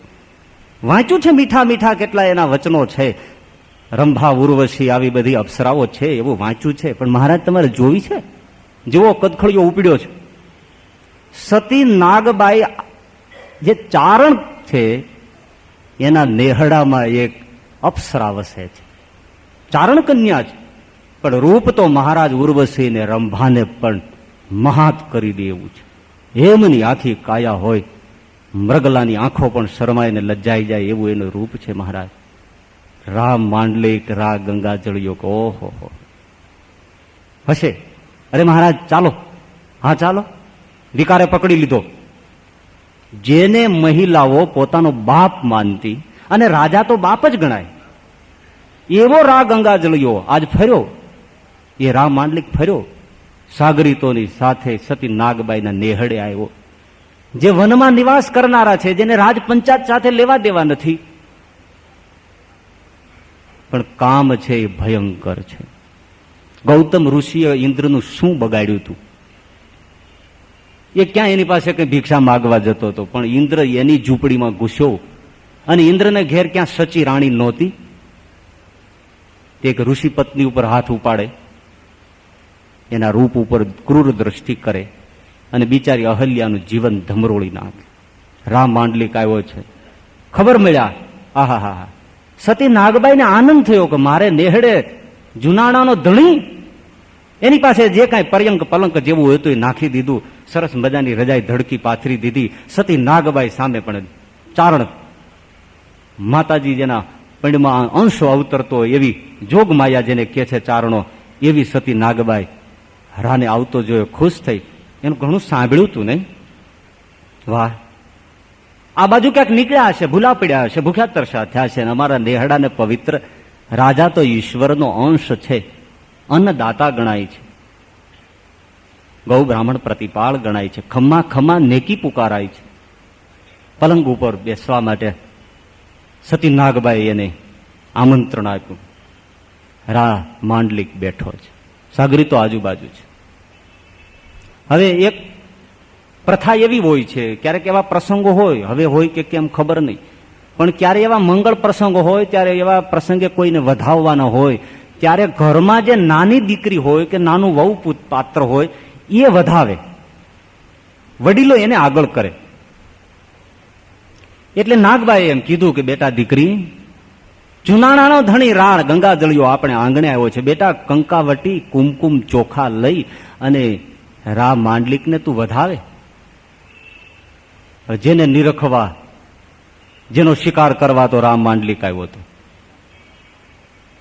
એ પુત્ર વધુ નાગબાઈની હાથમાં કંકુન ચોખાવટી કંકાવટી લઈ બહાર આવી, પણ મર્યાદા છે.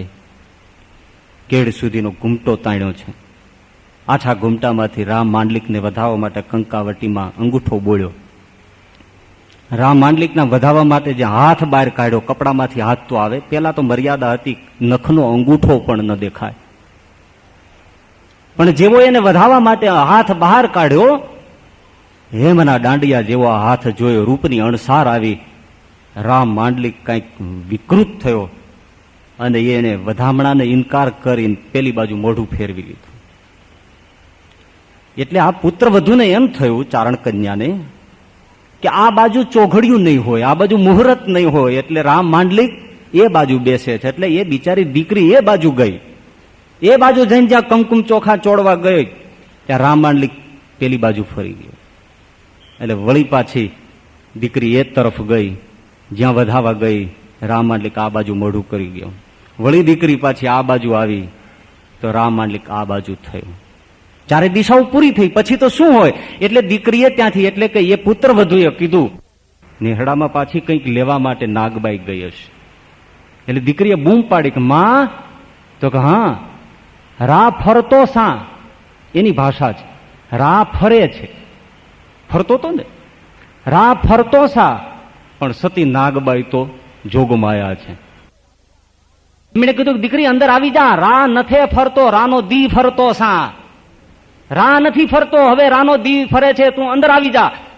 દીકરીને અંદર બોલાવી અને ઈ જળબંબોળ થયેલી જુગદંબા જેવી નાગબાઈ બહાર આવી અને રા ગંગાજળિયાને કીધું કે અરે રક્ષક થઈને ભક્ષક બેનો નફટ, અમારા નેહડામાં તને આવી કુદ્રષ્ટિ કરતા તને કઈ ખ્યાલ ના આવ્યો? રા ગંગાજળિયા, તું પવિત્ર પુનિત પુરુષના આજ ક્યાં નજર નાખી? હું જોગ માયા છું, અમારી દીકરીઓ ઉપર બુરી નજર, જા હું તને શાપ આપું છું, બીજાના કોઢ મટાડનાર તારે રૂવાડે રૂવાડે કોઢ નીકળે. રા ગંગાજળિયો ભાગ્યો ત્યાંથી, મારી નાખ્યા. ઘરે પહોંચે ન પહોંચે ત્યાં તો રૂવાડે રૂવાડે કોઢ ટપકી ગયો. ખબર પડી ગઈ શું દશા બગડી ગઈ. કદખળીઓ પાસે શું હજી આવા હટે નહીં. રા ગંગાજળિયાએ કીધું રામ માંડલી કે કેલા કે આ તો ભૂંડી કરી શાપ. અરે મહારાજ કે રોગ તો દોગ છે, એ તો ગમે ત્યારે પ્રગટે. કાગડાને બેસવું, ડાળીને ભાંગવું, ઉપડ્યો. તોય સાચી સમજ ના આપી કે નાગબાઈનો શાપ છે ને તને આ થયું છે. થઈ જાય મહારાજ આવું. તમે કેટલાયના મટાવ્યા છે તો ભોગવવાના હોય, નીકળે. આમાં કઈ એવું નથી. સુધર્યો નહીં, દિવસો નીકળ્યા, પીડાનો પાર નથી. નાગબાઈને ખબર પડી કે અમારો જુનાણાનો ધણી મારો શાપ દોષિત થઈને પીડિત છે, એટલે એમણે એક માણસ ભેળો સંદેશો મોકલ્યો કે રા માંડલિકને કહી દો સતી નાગબાઈને પસ્તાવો થાય છે ઉલટાનો, કે અમારો અન્નદાતા પીડાવો ન જોઈએ. લાખ લાખ જુગ જુગ જીવો અન્નદાતા, એ પાછો મારે નેસડે આવે ને માફી માગે, હું આશીષ આપું તેનો એક રૂમાડામાં તલ જેટલો પણ કોઢ ન રહે. એકવાર કહી દો આવી જાય નેહડે ને માફી માગી જાય. તો એને કહેણ મોકલ્યું રામ માંડલિકે, નેહડે આવું ખરો, માફી માગવા નહીં, પણ પેલી ચારણ કન્યાનો હાથ લેવા. અને ફરીથી એને આ નાગબાએ શાપ આપ્યો કે જા, તને બમણો થાય મુવા, અને કૂતરાને મોતે મર. એ જુનાગઢનો રામ માંડલિક એનો ઇતિહાસ બોલે છે. યવનોના દળ કટક ચડ્યા જુનાગઢની બજારમાં, કૂતરાને મોતે, ભિખારી હાલતમાં, એના મોઢામાં મુસ્લિમો થૂક્યા, અને એ જુનાગઢનો રા ગંગાજળિયો રામ માંડલિક મોતને શરણ થયો. શું દશા થઈ? એક કુસંગનું આ પરિણામ છે. બેઠીએ ન જહાં તહાં કીજીએ ન કુસંગ સંગ, કાયર કે સંગ શૂર ભાગે હી ભાગે. બેઠીએ ન જહાં તહાં, એટલા માટે ધ્યાન રાખવું, જ્યાં ત્યાં બેસવા જેવું નથી ભાઈ. બેઠીએ ન જહાં તહાં કીજીએ ન કુસંગ સંગ, कायर के संग शूर भागे ही भागे, काजल की कोटरी में कैसो ही जतन करो, काजल को दाग तहां लागे ही लागे. બધા જ કાયરના પેટના આપણી સેનામાં ભેળા થયા હોય, એકાદો શૂરવીર હોય, અને એમાં જ્યાં ભીંસ પડે તો કાયરો કેલા ભાગજો ભાગજો, તો એ જે શૂરવીર હોય ને એને ભાગવું પડે. સાથમાં કોઈ ન હોય પણ બધા શૂરવીરનો સંગાત હોય તો એલા લેજો, મરી મીટજો, માના ધાવણ ઉજળા કરજો, માં ધરતીને કાજે ફેના થઈ જજો, તો કટકા કટકા શૂરવીર થઈ જાય. કાયર કે સંગ શૂર ભાગે હી ભાગે. ગમે તેવો શૂરવીર હોય પણ કાયરોના જૂથમાં હોય તો ઓતાર ઉતારી નાખે, ડરાવી દે, આખી બાજી પલટાવી નાખે. કાજલ કી કોટરી में कैसो ही जतन करो, काजल को दाग तहां लागे ही लागे. ગમે તે બાજુ ફરો ભાઈ, કોલસાના ભઠ્ઠારમાં જાઓ, એમાં તમે એમ માનો કે કઈ ડાગ લાગે નહીં. અરે ગમે ત્યાં એકાદ કાળો કલંક લાગે લાગે ને લાગે. काजल की कोटरी में कैसो ही जतन करो, काजल को दाग तहां लागे ही लागे. देखी एक बागन में फूलन की बासन में, कामी के संग काम जागे ही जागे. कहत बिहारी लाल ऐसो है हमारो ख्याल. बिहारी लाल के जो भाई અમારો આવો ખ્યાલ છે, સુગ્ન પુરુષોનો ખ્યાલ છે. देखी एक बागन में फूलन की बासन में, कामी के संग काम जागे ही जागे. कहत बिहारी लाल ऐसो है हमारो ख्याल. इतने में एक फंद जागे ही जागे भाई, इतने में एक फंद ए जागे ही जागे भाई, इतने में एक फंद जागे ही जागे. ये फंद वળગ્યા વગર રે જ નહીં. આ તમે મંગલ પ્રસંગમાં ચોખા કપાળમાં ચોડો છો, એ ગમે તેવો ભૂપ હોય પણ જ્યાં ચોખા આમ કરો તો માથું નમાવે ને ચોખા આગળ. ચોખા જરાક આમ હાથમાં લઈ ગયો તો ગમે તેવો સરભૂપ હોય તોય શું છે, આમ તરત માથું કરે ને. ચોખાને આટલો બધો આદર. નામ ચોખો, રંગ ચોખો, ઉજ્જવળ એનું રૂપ, કંકુ સાથે મેળ કરીને કંઈક નમાવ્યા ભૂપ. કુમકુમનો સમાગમ છે, એનો સંગ છે, તો જ્યાં આમ લાગીને જાય તો મોટો ભૂપત હોય, ગમે તેવો હોય, ભૂપતિ હોય તો આમ માથું નમાવે. આવો ચોખા મહારાજા આવો. કંકુ સાથે મેળ કરીને કંઈક નમાવ્યા ભૂપ, પણ મગની સાથે મેળ કરીને ચોખ્ખો થયો બદનામ. રંગ ખોયો, રૂપ ખોયું, લોકે પાડ્યું ખીચડી નામ. બોલો ગિરિરાજ ધરણ કી જય. ક્યાં પહોંચ્યો?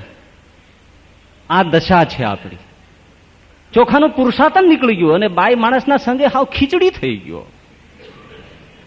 જે બીજાના મસ્તક નમાવતો હતો એને લોકોએ ચાવી ખચરીને પેટમાં ઓરીને જાડે જઈને કાઢી નાખી. આટલી બુરી દશા કરી નાખી. આ સંઘનો પ્રભાવ છે. આથી વિશેષ તો શું કહે? આપણા જીવનને મળ જેવું બનાવી નાખનારો સંઘ દોષ છે. કુસંગના 3 પ્રકાર છે. એક બહારનો કુસંગ, બીજો અંદરનો કુસંગ, ત્રીજો અંતરનો કુસંગ. બહારનો કુસંગ શું છે? કે જે સત્સંગથી બહાર છે, જેને ભગવાનની સાથે લેવા દેવા, શાસ્ત્રની સાથે લેવા દેવા, સંતની સાથે લેવા દેવા, મંદિર સાથે લેવા દેવા, સંસ્કૃતિ સાથે લેવા દેવા નથી. એવા જે બધા બેફામ થઈને જે સંસારના ભાવથી નખશીખ રંગાયેલા છે, જે આગળ મહારાજે હવેલીનું દ્રષ્ટાંત આપ્યું છે, વેશ્યાઓનું દ્રષ્ટાંત આપ્યું છે, એવા જે વિલાસી વિષયભર વિષયના કીડા જે જીવ છે, એના સંગમાં જે જીવન પસાર કરવું, એની સાથે બેઠક ઉઠક રાખે, એ બધું બહારનો કુસંગ છે. એની ચર્ચા આપણે કરી કે બુરી દશા કરી નાખે. બીજો પ્રકાર છે અંદરનો કુસંગ. અંદરનો એટલે સત્સંગની અંદરનો, અંદરની અંદરનો કુસંગ. જેને આપણે સાધુ માનીએ છીએ એનો કુસંગ, જેને આપણે હરિભક્ત માનીએ છીએ એનો કુસંગ અંદરનો કુસંગ છે. આમાં કઈ બધા સારી માટીના તો હોતા નથી, બધા કઈ શુભ આશયના પણ હોતા નથી.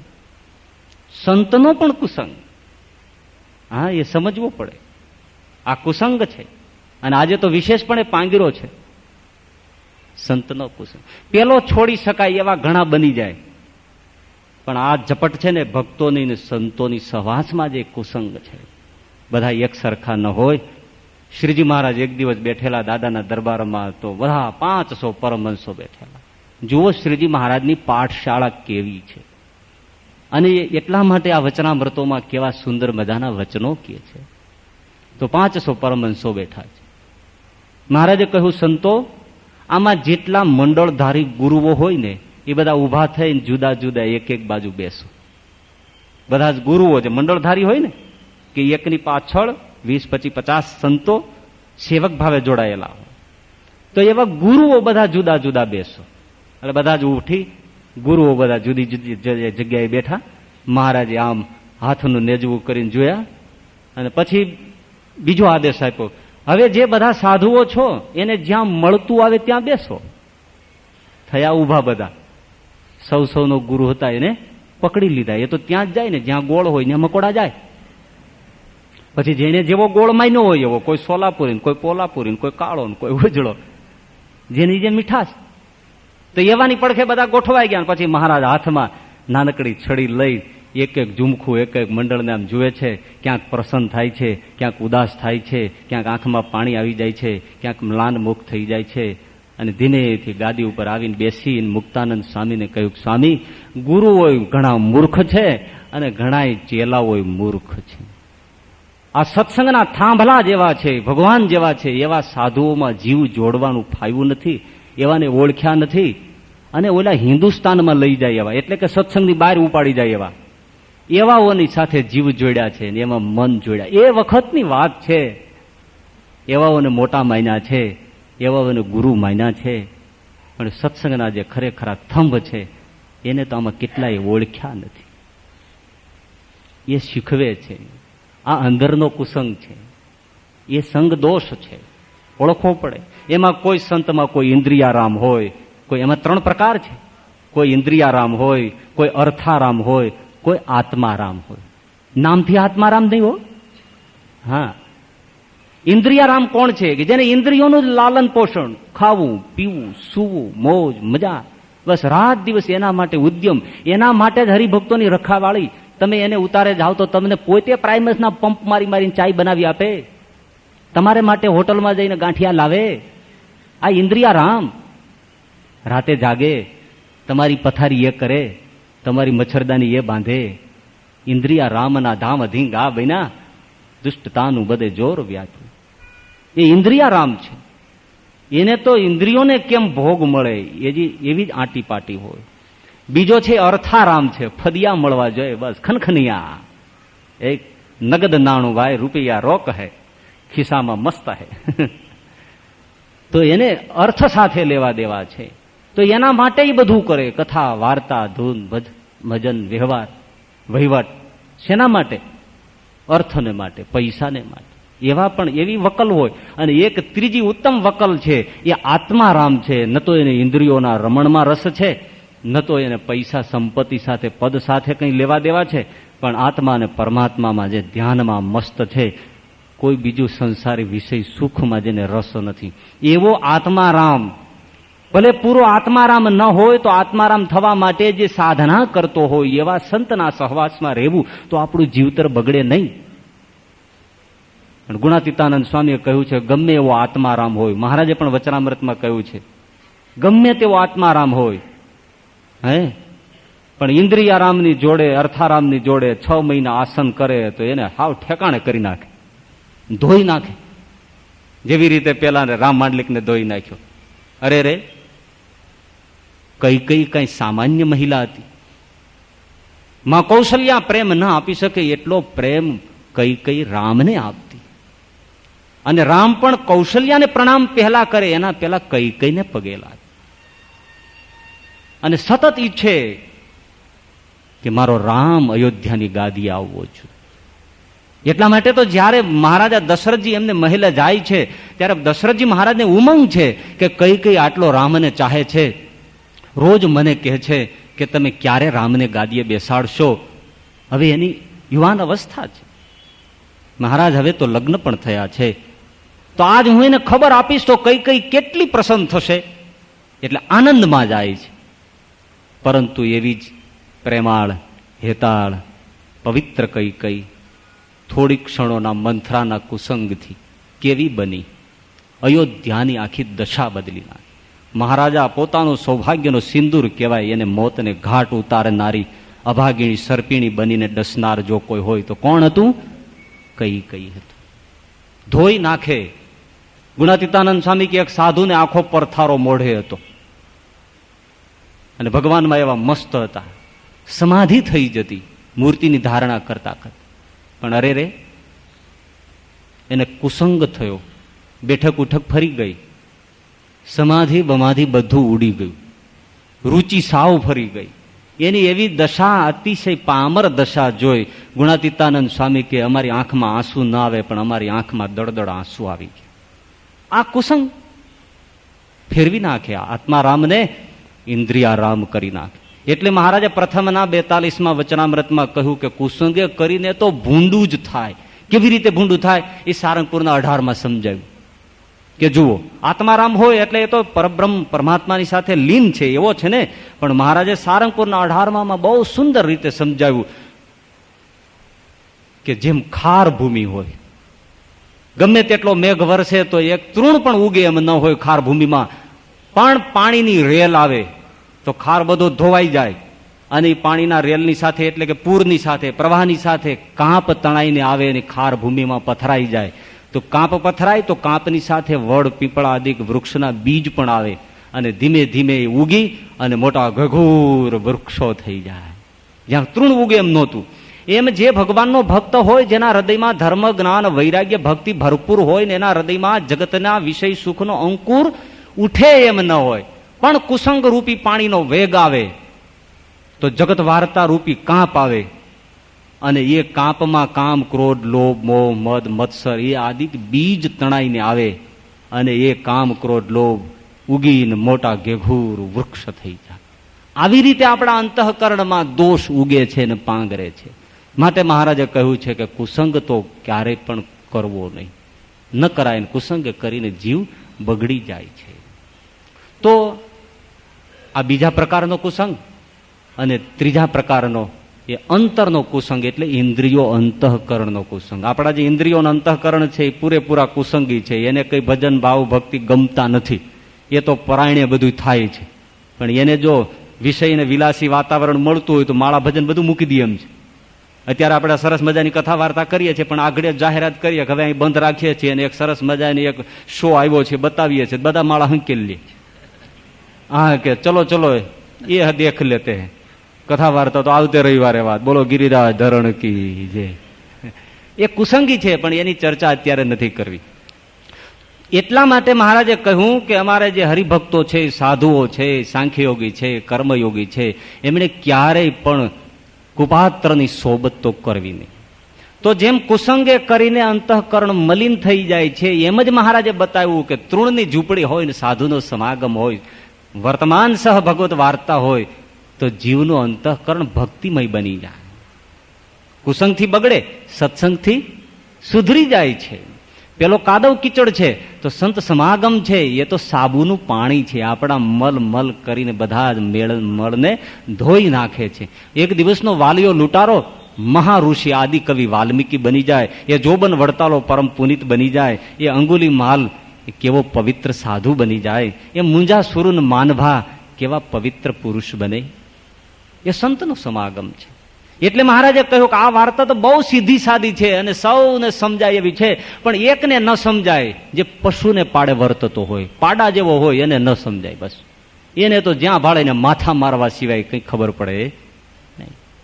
બાકી જે થોડો છે, વિવેકી છે, ભગવાનનો આશ્રિત છે, એને જરૂર આ વાર્તા સમજવામાં આવે, પણ ગબરગંડને તો કંઈ ન સમજાય. તો આપણે સંઘ શુદ્ધિમાં ખૂબ ધ્યાન રાખવા જેવી છે. તો સંઘ શુદ્ધિનો જે મુદ્દો છે એને આનુષંગિક એક બીજો મુદ્દો છે, અને એ સત્સંગ શુદ્ધિનો છે.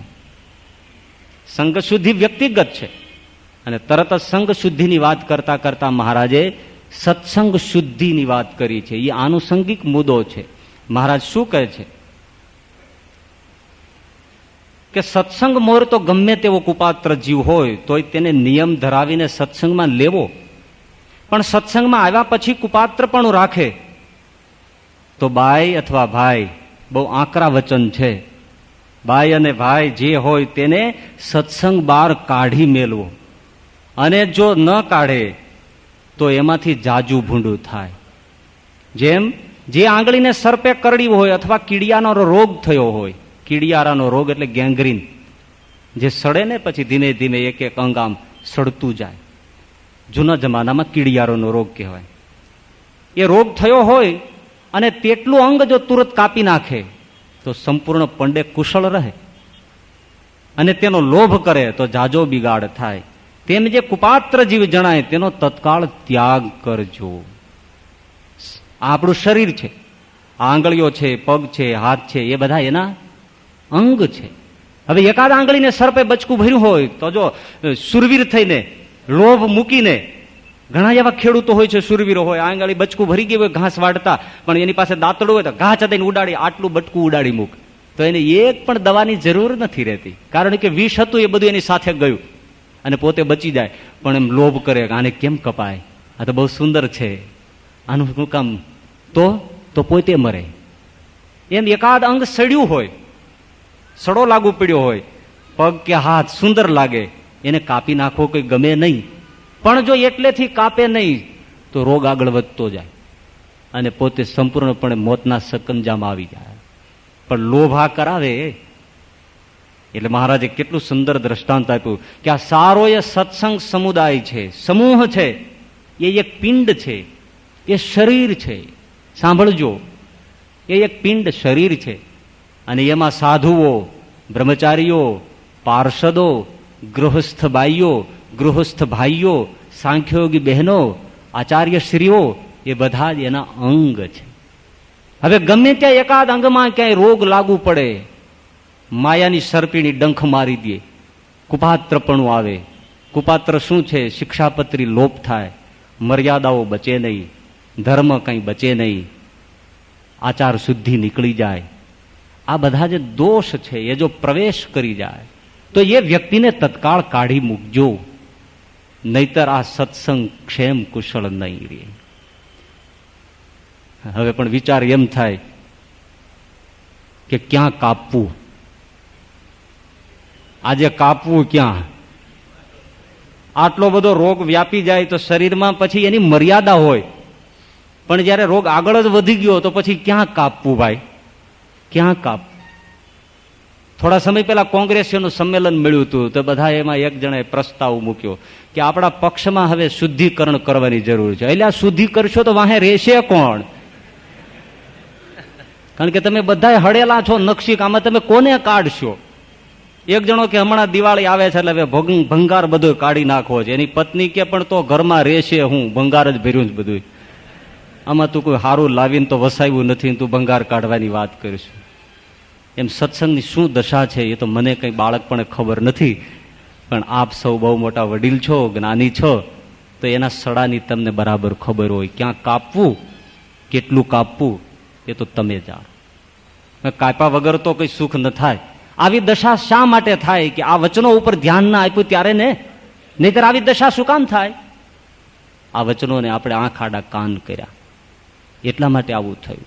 સમજો કે કોઈ શાળા કોલેજ છે, એમાં 5 વિદ્યાર્થીઓ 5 એવા આવી જાય કે જેની આચાર વિચાર, એની રહેણી કેરણી, વર્તણૂક બદમાશ હોય, તો ફરજ છે સંચાલકોની કે એવા છોકરાઓને પેલા સમજાવે, ન સમજે તો છેવટે એને કાઢવા પડે. અને જો ન કાઢે તો સારા એ સંકુલનું વાતાવરણ બગાડે. બરાબર ને? એ 5 વિદ્યાર્થી બીજા 10 ને બગાડે, બીજા 10 બીજા 25 ને બગાડે. પાકી કેરીમાં એક ચાંદાવાળી કેરી હોય એને જો કાઢી લ્યો તો જલ્દી બીજી કેરી બગડતી નથી. આ અનુભવ છે આપણો. પણ એને જો એમાં રહેવા દઈએ તો એક ચાંદા પડેલી કેરી બીજી સવારે તરત 5 ને ચાંદા પાડે. આ ચેપ છે. તો એ સંકુલમાંથી તો એવા વિદ્યાર્થીઓને કાઢી મૂકે.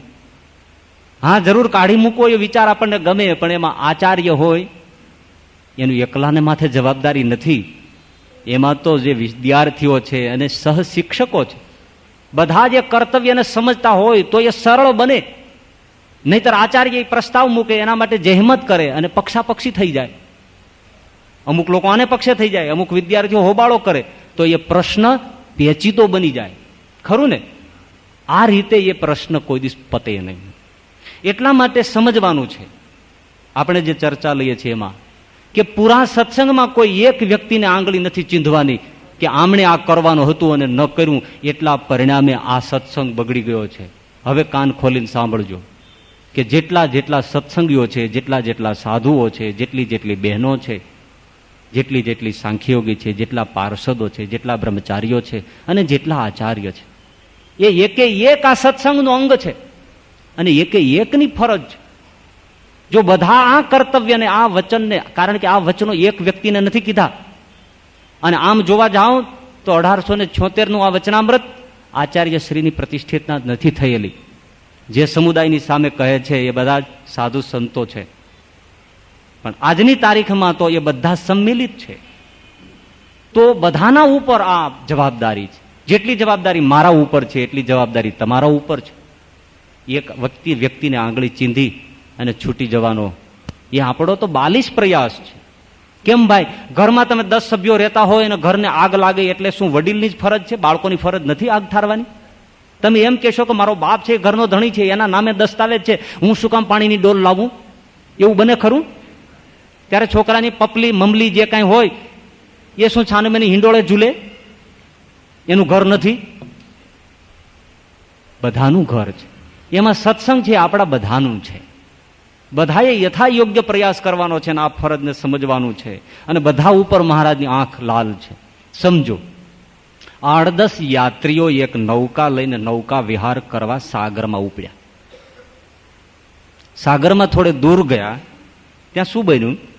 8-10 બધા બેઠા હતા મુસાફરો અને સરસ મજાની મંદ શીતલ પવન વાય છે, સાગર હિલોળે ચડ્યો છે.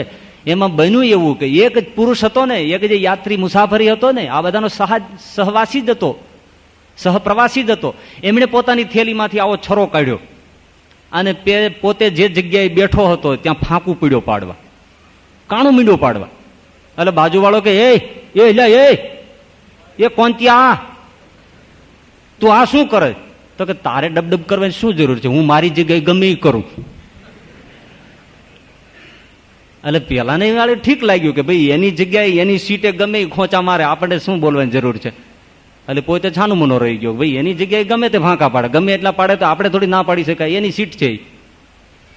એટલે બાજુવાળો મૌન થઈ ગયો. ત્યાં બીજા ત્રીજાએ જોયું, એટલે એ તું શું કરે છે? ભાઈ સાનો મનો રે, હું મારી જગ્યાએ ગમે તે કરું, મેં ટિકિટ ભરી. આ બોલ્યો તો બાજુવાળો બોલ્યો કે ભાઈ હા વાત સાચી વાત છે ને, હું બાજુમાં બેઠો છું, એની જગ્યાએ ગમે એ ફાંકા પાડે, તને શું પેટમાં બળે? બધાને એમ લાગ્યું કે હા ભાઈ હવે ઠીક છે. પરિણામ શું આવે બોલો? બોલો ગંગે માત કી. બધા જ સાગરને તળિયે ગયા. આખો સત્સંગ આમ ડૂબે. મારે શું છે? એ તો એની જગ્યાએ ફાંકા પાડે છે ને. પૂજારી છે ભલે ત્યાં ફાંકા પાડતો, એ તો મહંત છે ભલે ત્યાં ફાંકા પાડતો, એની જગ્યાએ પાડે છે ને. એ તો સાધુ છે, એ ભલે ત્યાં ફાંકા પાડતો, પણ આખું ડૂબ્યું. બોલો ગંગે માત કી. શું જે બોલો છો? આ કઈ શુભ પ્રસંગ છે? તમને નથી લાગતું કે આપણે બધા વિચારવા જેવું છે? એકે એકને માથે જવાબદારી છે. જ્યાં જ્યાં રોગિષ્ટ અંગ દેખાય ત્યાં એને ટપોરે, એને ઠપોરે, એને રોકે. એ સેવા છે, એકના ઉપર નથી. આ બધાનું કર્તવ્ય છે. અને બીજી રીતે જુઓ ભાઈ, શ્રીજી મહારાજે હરબાઈ ને વાલબાઈને કાઢ્યા. શું કામ? સ્ત્રી પુરુષની મર્યાદાનો એમણે સ્વીકાર ન કર્યો. આજે તો સ્વીકાર થતો હશે ને બધાને. હરબાઈ અને વાલબાઈને કાઢ્યા. રઘુનાથ દાસને પણ કાઢ્યો. બરાબર સમજાવ્યા જ્યાં સુધી સમજતા ત્યાં સુધી, પણ પછી એની હદ હોય તેમને કાઢી મૂક્યા. મહારાજ એ પ્રમાણે વર્ત્યા છે. એવા માની જે લાગ્યા તો એવા નિર્વિકલ્પાનંદને પણ જતા કર્યા. નહીતર નિર્વિકલ્પાનંદ મહાપ્રકાંડ વિદ્વાન દીનાનાથ ભટ્ટની સાથે આમોદમાં 18 દિવસ અને રાત્રિ શાસ્ત્રાર્થ કરે અને દીનાનાથ ભટ્ટને ચરણે ઝુકાવી દે અને ભગવાન સ્વામિનારાયણનો આશ્રિત બનાવી દે. એ નિર્વિકલ્પાનંદ હતો, એવો મહાવિદ્વાન. પણ ના, લોભ ન રખાય. એ નિર્વિકલ્પાનંદ પણ જાય. હવે બીજું સમજવાનું છે કે એવા જે નીકળ્યા એ સત્સંગમાંથી મહારાજે કાઢી મૂક્યા, એ સત્સંગમાંથી દૂર થયા, પણ પછી નિષ્પ્રાણ બની ગયા. એના ક્યાંય ચાલતા રહ્યા? કંઈ ન કરી શક્યા. એ આથમી ગયા ધીમે ધીમે. શું કારણ હતું? મૂળ કારણ એ હતું કે જે મૂળ સત્સંગ હતો એમાં ધર્મની ચેતના હતી, એમાં જ્ઞાનની ચેતના હતી, એમાં વૈરાગ્યની ચેતના હતી, એમાં ભક્તિનો પ્રાણ હતો, એવું જીવન હતું. એટલે બહાર નીકળેલા એ બધા ખોખા થઈ ગયા, કારણ કે અહીંયા ચૈતન્ય હતું. આજે ઘણીવાર અમુક વર્ષો પહેલા બનેલી ઘટનાઓનો તમે જરા અભ્યાસ કરો તો જે કાંઈ ઉપાસનાના દોર ઉપર કે જે તે લાઈનને લીધે જે કે મુદ્દા ઉપર સત્સંગમાં કાઢીને મૂકવાનો પ્રયાસ થયો, પણ એ નિષ્પ્રાણ થવાને બદલે તો બહુ સજીવ થયા, એમાં તો બહુ પ્રાણ આવ્યો. આ વચનામૃત ઉપરના આ મુદ્દા ઉપર ઘણું ચર્ચી શકાય છે, પણ મર્યાદિતપણે તમારી જરા નજરને અંદાજ રાખી અને વાત થાય તો એ લોકો નીકળી ગયા તો નિષ્પ્રાણ ન થયા, ચેતનવંતા બન્યા. એનું કારણ શું? આત્મનિરીક્ષણ કરો કે મૂળ જે સત્સંગ હતો એમાં ન તો ધર્મની ચેતના બચી હોય, કદાચ હોય તો મને ખબર નથી, ન તો ધર્મની ચેતના બચી હોય, ન વૈરાગ્યની વિભાવના હોય, ન ભક્તિની ભીનાશ હોય, ન ધર્મનું ચારિત્ર્ય હોય, તો જ એ પ્રાણવંત બની શકે. નહીતર તો એના પ્રાણ આમાં ચૂસાઈ જાય. 10 મણનું લોહ ચુંબક પડ્યું હોય ને એક પાશેર લોહ ચુંબકની ગજ વાગે, હાચ કરતું ખેંચાઈ જાય. આવડું લોકાયંત્ર હોય, હોકાયંત્ર હોય, 1,00,000 મણ લોહ ચુંબક પડ્યું હોય તેનું ગજુ શું વાગે? પણ એ સાધુઓ મૂળ સત્સંગના, એ સત્સંગીઓ નિર્વીર્ય, નિષ્પ્રાણ, નિર્ધર્મ આવી રીતે વર્તનારો સમુદાય પોતાના પ્રાણ ખોયા, બીજાના પ્રાણ પૂર્યા. આજે ઘણા ભક્તો એ બાજુ શું કામ ખેંચાય છે? આપણી પાસે સાચું હીર છે, શું કામ ખેંચાય છે? અહીંયા કંઈ દેખાતું નહીં હોય તો ને. જો આજે મૂળ સંપ્રદાય છે એના તમામ અનુયાયીઓ પ્રાણવત રીતે જો બેઠા થાય તો બધાના નીર ચૂસાઈ જાય. કારણ કે આપણે પડખે પ્રભુ સહજાનંદ છે, આપણે પડખે ગોપીનાથ ઉભો છે, આપણે પડખે નરનારાયણ બેઠો છે. પણ એ વાત સમજવાની ઘણી કઠણ છે. હવે એક બીજી બાબત, કોને ક્યાંથી કાપવું, કોણ કોને કાપે ને કાઢે એ તો વાત જ મૂકી દો. પણ એટલું કહી શકીએ જરૂર કે જ્યાં ખોટું દેખાય, જ્યાં ધર્મભંગ દેખાય, ભલા મહેરબાની કરીને તમે એને ટેકો તો ન આપો, એના પક્ષમાં તો ન ભળો, એને મજબૂત તો ન કરો. ખોટી વેવલાઈને બહાને તમે ટેકા આપી આપી આ સત્સંગની અવદશા થાય છે, એને કેમ તમે ભૂલી જાઓ છો? કાઢી નાખવું ન નાખવું એ હવે વાત છોડો, પણ તમે તો કઈ સાચો સત્સંગ સમજો છો ને? તો એને ટેકો ના આપો તો એનો ત્યાગ કર્યા બરાબર છે. ઉપેક્ષા છે એ તો મોત બરાબર છે, શાસ્ત્ર કહે છે. તમારા ઘરમાં તમે તમારી પત્નીની ઉપેક્ષા કરી જોજો, એની સાથે ન બોલો, એને ભાવ ના આપો, એને પ્રેમ ના આપો, જોજો એ તમારી પત્ની આત્મહત્યા કરી લેવા તૈયાર થઈ જશે. બરાબર? ઉપેક્ષા મોત બરાબર છે. શું કામ આ બધામાં હવા ભરાય છે? તમે ટેકો આપો છો. હવે ટેકો કઈ રીતે આપો છો એ તમે જાણો. તો ત્યાંથી આપણે એનો સહસંગાત છોડીએ, સારાઓનો સંગ આપીએ, ખોટાનો સંગ ન રાખીએ, એને ટેકો ના આપીએ. પણ પરિસ્થિતિ પાછી બીજી પણ એ છે કે ખોટા કહેવા કોને, સાચા કહેવા કોને? બોલો. એક રાજાની નગરીમાં વરસાદ નહોતો થતો તો જ્યોતિષીઓને બોલાવવામાં આવ્યા કે વરસાદ ક્યારે થશે. બધા જ પંડિતોએ કહી દીધું કે વરસાદ નહીં થાય મહારાજ. પણ એક વૃદ્ધ પંડિત ઉભા થયા અને એમણે કાન ઉપરથી ટીપણું ખોલીને આમ ખોલીને લાંબુ કર્યું, વીઘા એકનું ટીપણું, અને એમણે નક્ષત્રોની ગણના કરીને કહ્યું, મહારાજ તારી નગરીમાં વરસાદ અનરાધાર થશે. ન થાય તો આ મારી નિસરણીથી સ્વર્ગમાંથી વરસાદ ખેંચીને લાવું. મારા બાપ દાદાનું ગણિત ખોટું નહીં પડે, પણ વરસાદ થશે મહારાજ. પણ નક્ષત્ર, એવા નક્ષત્રમાં વરસાદ થશે કે એનું પાણી જે પીશે એ બધા ગાંડા થશે. સાચું તો કે સાચું, જો ખોટું પડે તો મને તમે નજરકેદ કરો અને મારું માથું કાપી નાખી શકો છો. એ પંડિતને નજરકેદ કરવામાં આવ્યા, એના ઉપર ચોકી મૂકવામાં આવી. નક્ષત્ર નજીક આવવાનું થયું એ પહેલા એ વિદ્વાન પંડિત વૃદ્ધે કહ્યું, મહારાજ મારું કહેલું ખોટું નહીં પડે, એક વસ્તુ કરી લો. રાજ દરબારીઓ, કર્મચારીઓ, અધિકારીઓ, તમારા પુત્ર પરિવાર માટે જે જળ અત્યારે છે એ સંગ્રહિત કરી લો. એ નક્ષત્રનું પાણી પડશે તો બધું જ પાણી ભેળું થશે, અને એ જે પાણીને પીછે ગાંડા થશે. તમારે ડાયા રહેવું હોય તો પાણી ભરી લ્યો. બહુ મજાની મીઠી કથા છે. અને એમણે પાણી સંગ્રહિત કરી લીધું. વરસાદ થોડા દિવસો પછી તૂટી પડ્યો, લોકોએ પાણી પીધું અને થયા ગાંડા. મોંઘીબા ઉપડ્યા ચૂલેથી, હાથમાં લીધો ડબ્બો, પુરુષના પેડ્યા કપડાં, તાવડીએથી લીધી મશ, કરી મોટી મૂછું, માથે લીધો ડબ્બો, ડબા ડબ ડબા ડબ ડબા ડબ, અહીંથી જમકુમાન, અહીંથી મોંઘનીમાન, અહીંથી પૂતળીબાન, ત્યાં તો કડવા ભાભાન, ઉકા ભાભાન, આ બધા નીકળી પીડ્યા બધા. એને બૈરાના લુગડા પહેર્યા, હાથમાં બલોયા લીધા, હાથમાં હાંબેલા, આ નીકળ્યું બધું. મારો મારો કરતા નીકળ્યા ભાઈ. કૂતરા ગાંડા, ભેંસું ગાંડી, ગાયું ગાંડી, બધાએ પાણી પીધા. આખા નગરમાં રૂમેડે ચડી ગયા.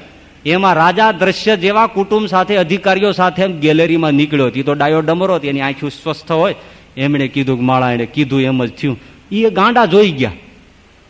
મારો ઓલા મૂર્ખા, ઓલા ગાંડા છે, મારો મારો. અને આખા રાજાના નગરને ફરતા ફરી વેળા અને ડબડબાટી, ધમધમાટી, કડકડાટી બોલે. રાજા મેળા બીક થવા, મારી નાખ્યા. આટલા ગાંડાને કરવું શું? ઓલા પંડિતને કીધું તે બતાવ્યું તો ખરું, પણ હવે તો જીવનું જોખમ છે.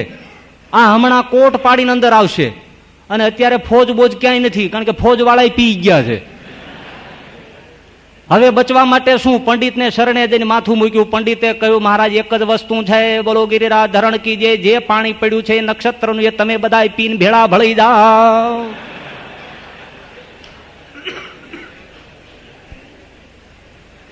કોણ ડાયો, કોણ ગાંડો?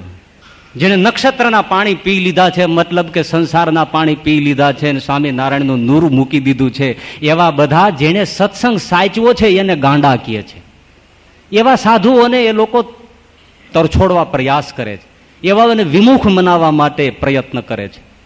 એ સત્સંગને સાચવીને બેઠા છે, એને પડખેત થવા માટે કોઈને દેતા નથી. એવાઓ સત્સંગની માવજત કરે છે, કારણ કે એ નક્ષત્રના પાણી નથી પી ગયા, એમણે સહજાનંદી પાણી પી બચાવ્યું છે.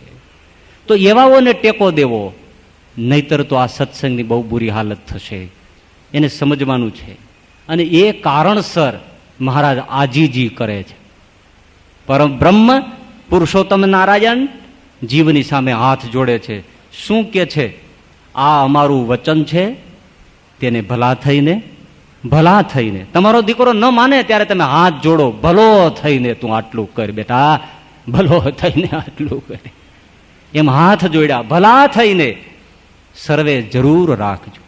તો જાણીએ તમે અમારી સર્વ સેવા કરી. સંતોનું એવું કહેવું છે, પંચ વર્તમાન પાળે એનાથી મોટી કોઈ સત્સંગની સેવા જ નથી ભાઈ. બાકી ભલે ગમે તેટલી કોઈ સેવા કરતો હોય, એ તો બધા મિનારા કોટ ચણા જેવું છે, પણ પંચવર્તમાનનું પાલન કરે એ જ સર્વોત્તમ સેવા છે. એનાથી સત્સંગનું બીજ બચશે. અને તમને મનાય કે ન મનાય, પણ આપણા પૂજ્ય ગુરુદેવે એ જ આશયથી આ સંકુલની સ્થાપના કરી છે. બીજા ગુરુકુળો ચાલે એમ હજી આ નથી ચાલતું. એક જ આશય હતો કે સત્સંગનું બીજ સચવાય. અને અમે તો ધન્યતા અનુભવીએ છીએ કે અમને સાધુતાના બીજ એમના વારસામાં મળ્યા. એ ન મળ્યા હોત તો અમને ક્યાં રસ્તે હોત? એવા ઘણા સ્થાન છે, પણ એને સમજજો. એ બીજ બચાવવા માટે પ્રયાસ કરે છે. આ જે ભૂમિમાં આપણે અત્યારે અમદાવાદ ગુરુકુળમાં ભૂમિમાં બેઠા છીએ ને, આ સરકારી ફાર્મ એ બિયારણ પેદા કરવા માટેનું કેન્દ્ર હતું. એટલે ઘણીવાર એમ થયું હતું સરકારને આ ફાર્મ ન આપવું જોઈએ. ત્યારે આપણા સ્વામીએ બહુ સરસ કહ્યું કે તમે જુવાર બાજરીના બિયારણ પેદા કરશો સારી જાતના, પણ મને આ જમીન આપી દો, હું એમાં સારી માણસાઈના બીજ પેદા કરીશ. માણસાઈ. અને એ સત્સંગ સમુદાયના બીજ પેદા થાય છે. એના માટે આપણો દાખલો છે. સમજાય એટલું સમજજો, સહકાર અપાય એટલો આપવો જોઈએ. જ્યાં અપાય ત્યાં, પણ સારાઓને સંગે ચડજો, નઠારાઓને સંગે. શ્રીજી મહારાજને કોચવશો નહીં, કારણ કે હાથ જોડે છે. આગળ શું બોલી જાય છે કે જાણીએ તમે અમારી સર્વ સેવા કરી અને અમે પણ તમને સર્વને આશીર્વાદ દઈશું. તમારા ઉપર ઘણા પ્રસન્ન થઈશું. કાંજે તમે અમારો દાખલો સુફળ કર્યો. હું એટલા માટે તો આવ્યો છું, આ ધર્મની શુદ્ધિ માટે, ભક્તની શુદ્ધિ માટે, એકાંતિક ભાવનાની શુદ્ધિ માટે તો છે. અક્ષરધામમાંથી મેં અહીંયા ધક્કો ખાધો છે. એના માટે મેં કેટલા વર્ષો સુધી ઉઘાડે પગે વન વિચરણ કર્યું છે. એટલા માટે તો મેં તમને સાધુઓને કેટલા માર ખવડાવવા પડ્યા છે. કાચા લોટના ગોળા ખવડાવ્યા, કંતાન પહેરાવ્યા છે. એક હાથમાં જળ ગરણું તુંબી પાત્ર લઈને હું વતન છોડીને આ ભૂમિમાં આવ્યો છું. એ મારો દાખલો છે. તો અમે જાણશું કે તમે અમારો દાખલો સુફળ કર્યો. અને ભગવાનનું ધામ છે, ત્યાં આપણ સર્વે ભેળા રહીશું. બોલો કેવો આશીર્વાદ આપ્યો. ભગવાનનું ધામ છે, ત્યાં આપણ સર્વે ભેળા રહીશું. અને જો એમ નહીં રહો તો તમારે ને અમારે ઘણું છેટું થઈ જશે. લાલ આંખ થઈ ગઈ. અને ભૂતનું કે બ્રહ્મ રાક્ષસનું દેહ આવશે ને હેરાન થશો. અને જે કાંઈ ભક્તિ કરી હશે તેનું ફળ તો રજળતા રજળતા કોઈ કાળે પ્રગટ થશે. ત્યારે પણ અમે આ વાત કરી છે તે પ્રમાણે રહેશો. ત્યાર પછી મુક્ત થઈ અને ભગવાનના ધામમાં જશો. એટલા કિંમતી વચનો એમણે રાત્રિના છેલ્લા પ્રહોરમાં ઉચ્ચાર્યા છે કે એમને સત્સંગની કેટલી બધી માવજતની ચિંતા છે. તો એ વસ્તુને પૂરું ફરી ફરીને દોહરાવે છે. પંચેન્દ્રિયોના આહાર શુદ્ધ રાખવા, કુસંગીઓની ક્યારેય સોબતમાં ન આવવું. બહારનો હોય અંદરનો હોય એ કુસંગની સોબત ન રાખવી. અને જે કુપાત્ર જણાય એનો શક્ય તો ત્યાગ કરો, નહીતર એનો સહવાસ અને એની ઉપેક્ષા કરી એને સહકાર આપવાનું છોડી દો તો ભગવાન રાજી થશે. નહીતર તો ભાઈ એક વાત છે, આહાર અશુદ્ધ થાય અને કુસંગની સોબત થાય અને મહારાજની દ્રષ્ટિ ફરી જાય તો પછી હૃદયમાં વાસના ઉદય થાય, પરિણામે આપણી દુર્ગતિ થાય. ભૂત અને બ્રહ્મ રાક્ષસના દેહ આવે. મહારાજ કે હેરાન હેરાન થઈ જશો. તો આટલી સુંદર મજાની આ એક સત્સંગ શુદ્ધિની વાત કરી. અને હવે ત્રીજો મુદ્દો છે એ વાદ ન લેવો. ભગવાન સ્વામિનારાયણ પોતે કહે છે કે અમારું જે પ્રમાણે આચરણ છે એ પ્રમાણે તમે કોઈ આચરણ કરતા નહીં.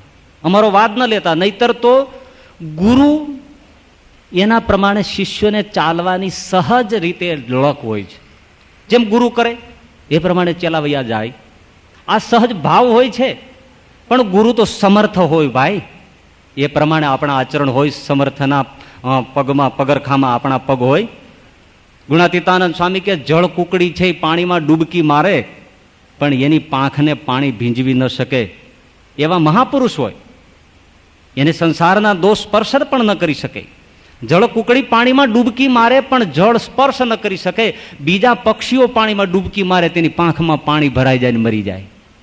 એમ એવા જે પુરુષો છે એને તો માયાના દોષ અડે નહીં, પણ એને પગલે જો કોઈ એવો વાદ કરવા જાય તો એની પાંખમાં માયાના પાણી ભરાઈ જાય ને ગુજરી જાય, હપુચો ડૂબી જાય.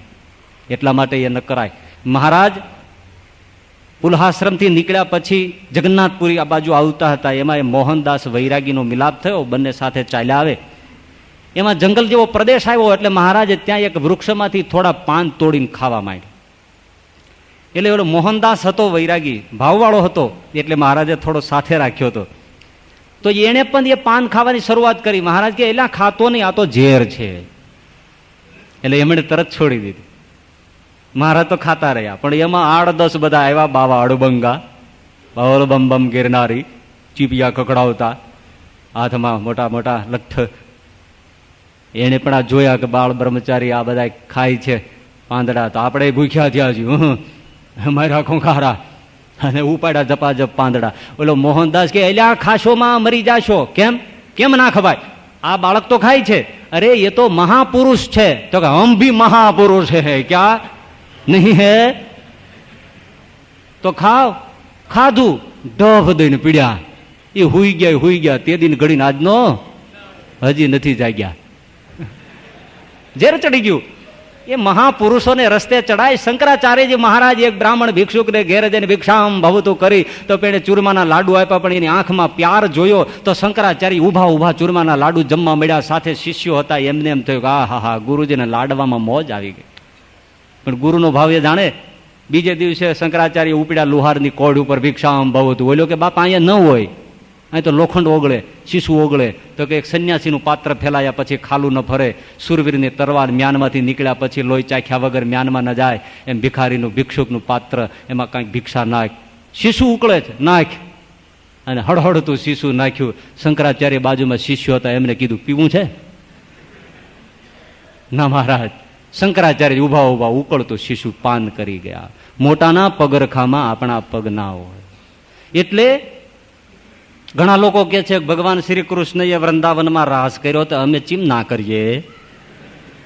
આ બધા જુવાનિયાઓ ઉપડ્યા, ધર્મગુરુઓ ઉપડ્યા, બૈરાઓને એમ કે તુમ સબ ગોપિયા ઓર મેં શ્રી કૃષ્ણ હું. હા, આ બધી ગોપીઓ, હું કૃષ્ણ. પછી રાસ માંડે. કેમ? આવું તો શ્રી કૃષ્ણ ભગવાને કર્યું હતું. થોડાક વખત પહેલા અમદાવાદમાં એક ધાર્મિક ફંક્શન હતું, અને આપણા કહેવાતા એક સાધુ પુરુષ એના જ માનનું ફંક્શન હતું. તો ભરસભામાં એમણે કંઈક ખાધું, અડધા પ્રવચન પછી થોડુંક પીધું, અને પાછા બોલ્યા કે શ્રીજી મહારાજ આવી જ રીતે ભરસભામાં અન્ન જળપાન ગ્રહણ કરતા ને, હા એમ કરીને દાંત કાઢ્યા. અરે મણિધર તો ડોલે, કારણ કે મણિધરને માથે મણી છે, પણ તું કાં ડોલે બાંડી ઘો?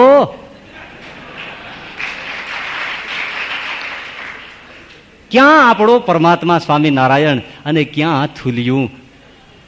એ એવી રીતે. એટલે મહારાજ કહે છે કે અમારા આચરણ પ્રમાણે આચરણ ન કરતા મરી જશો, ન કરશો. શ્રી કૃષ્ણ ભગવાન પણ અમે રાસ રમતા, એમ અમે રાસ ન રમીએ? આ બધું ઉપાડ્યું. અરે ભલા, શ્રી કૃષ્ણ ભગવાન ખાલી રાસ નથી રમ્યા, એમણે તો વ્રજવાસીઓને બચાવવા, ગાયોને બચાવવા, ગોવાળોને બચાવવા ભડ બળતો દાવા નળ એનું પાન કર્યું છે, અંજલિ કરીને પી ગયા. તમે એકાદો ટાંડવો ચૂલામાંથી લઈને મોંમાં મૂકો, પછી જીવતા રહ્યો તો મારા બાપલા અમારા તરફથી તમને પ્રમાણપત્ર, રમો રાસ લીલા. એકાદો કોલસો મૂકો ને. અરે એમણે ગોવર્ધન ગીરીને એક ટચલીના આંગળે ઉઠાવ્યો. તમે 1 મણ વજનનો પથ્થરો ટચલી આંગળી પર ઉપાડી તો જુઓ. પછી કૃષ્ણના તમે અનુકરણ કરો, કંઈ થતું નથી. અને રાસ રમણનું આ કેમ થાય? એટલે શ્રીજી મહારાજે વડતાલના 18મા વચનામૃતમાં કહ્યું કે ભગવાન શ્રી કૃષ્ણે જે રીતે રાસ રમણ કર્યું, જે રીતે ગોવાળિયાનું ઉચ્છિષ્ટ ખાધું, એ રીતે ભગવાનના ભક્તએ ન કરવું એમના આચરણ પ્રમાણે. પણ ભગવદ્ ગીતામાં, શ્રીમદ ભાગવતમાં, વાસુદેવ મહાત્મ્યમાં જેમ સાધુના ધર્મ કહ્યા છે, જેમ વર્ણાશ્રમના ધર્મ કહ્યા છે, અને જેમ ભક્તિ કરવાનું કહ્યું છે, એ પ્રમાણે એમના ભક્તએ કરવું. અને છતાંય જો કોઈ એમ ન કરે અને એક શ્રી કૃષ્ણ ભગવાનના આચરણ પ્રમાણે કોઈ આચરણ કરે, તો એ અમારો સત્સંગી નથી, એ વિમુખ છે.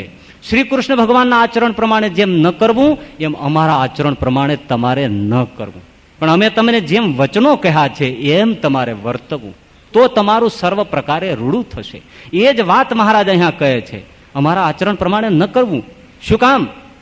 જો કોઈ અમારો વાદ લેશો તો જરૂર ભૂંડું થશે.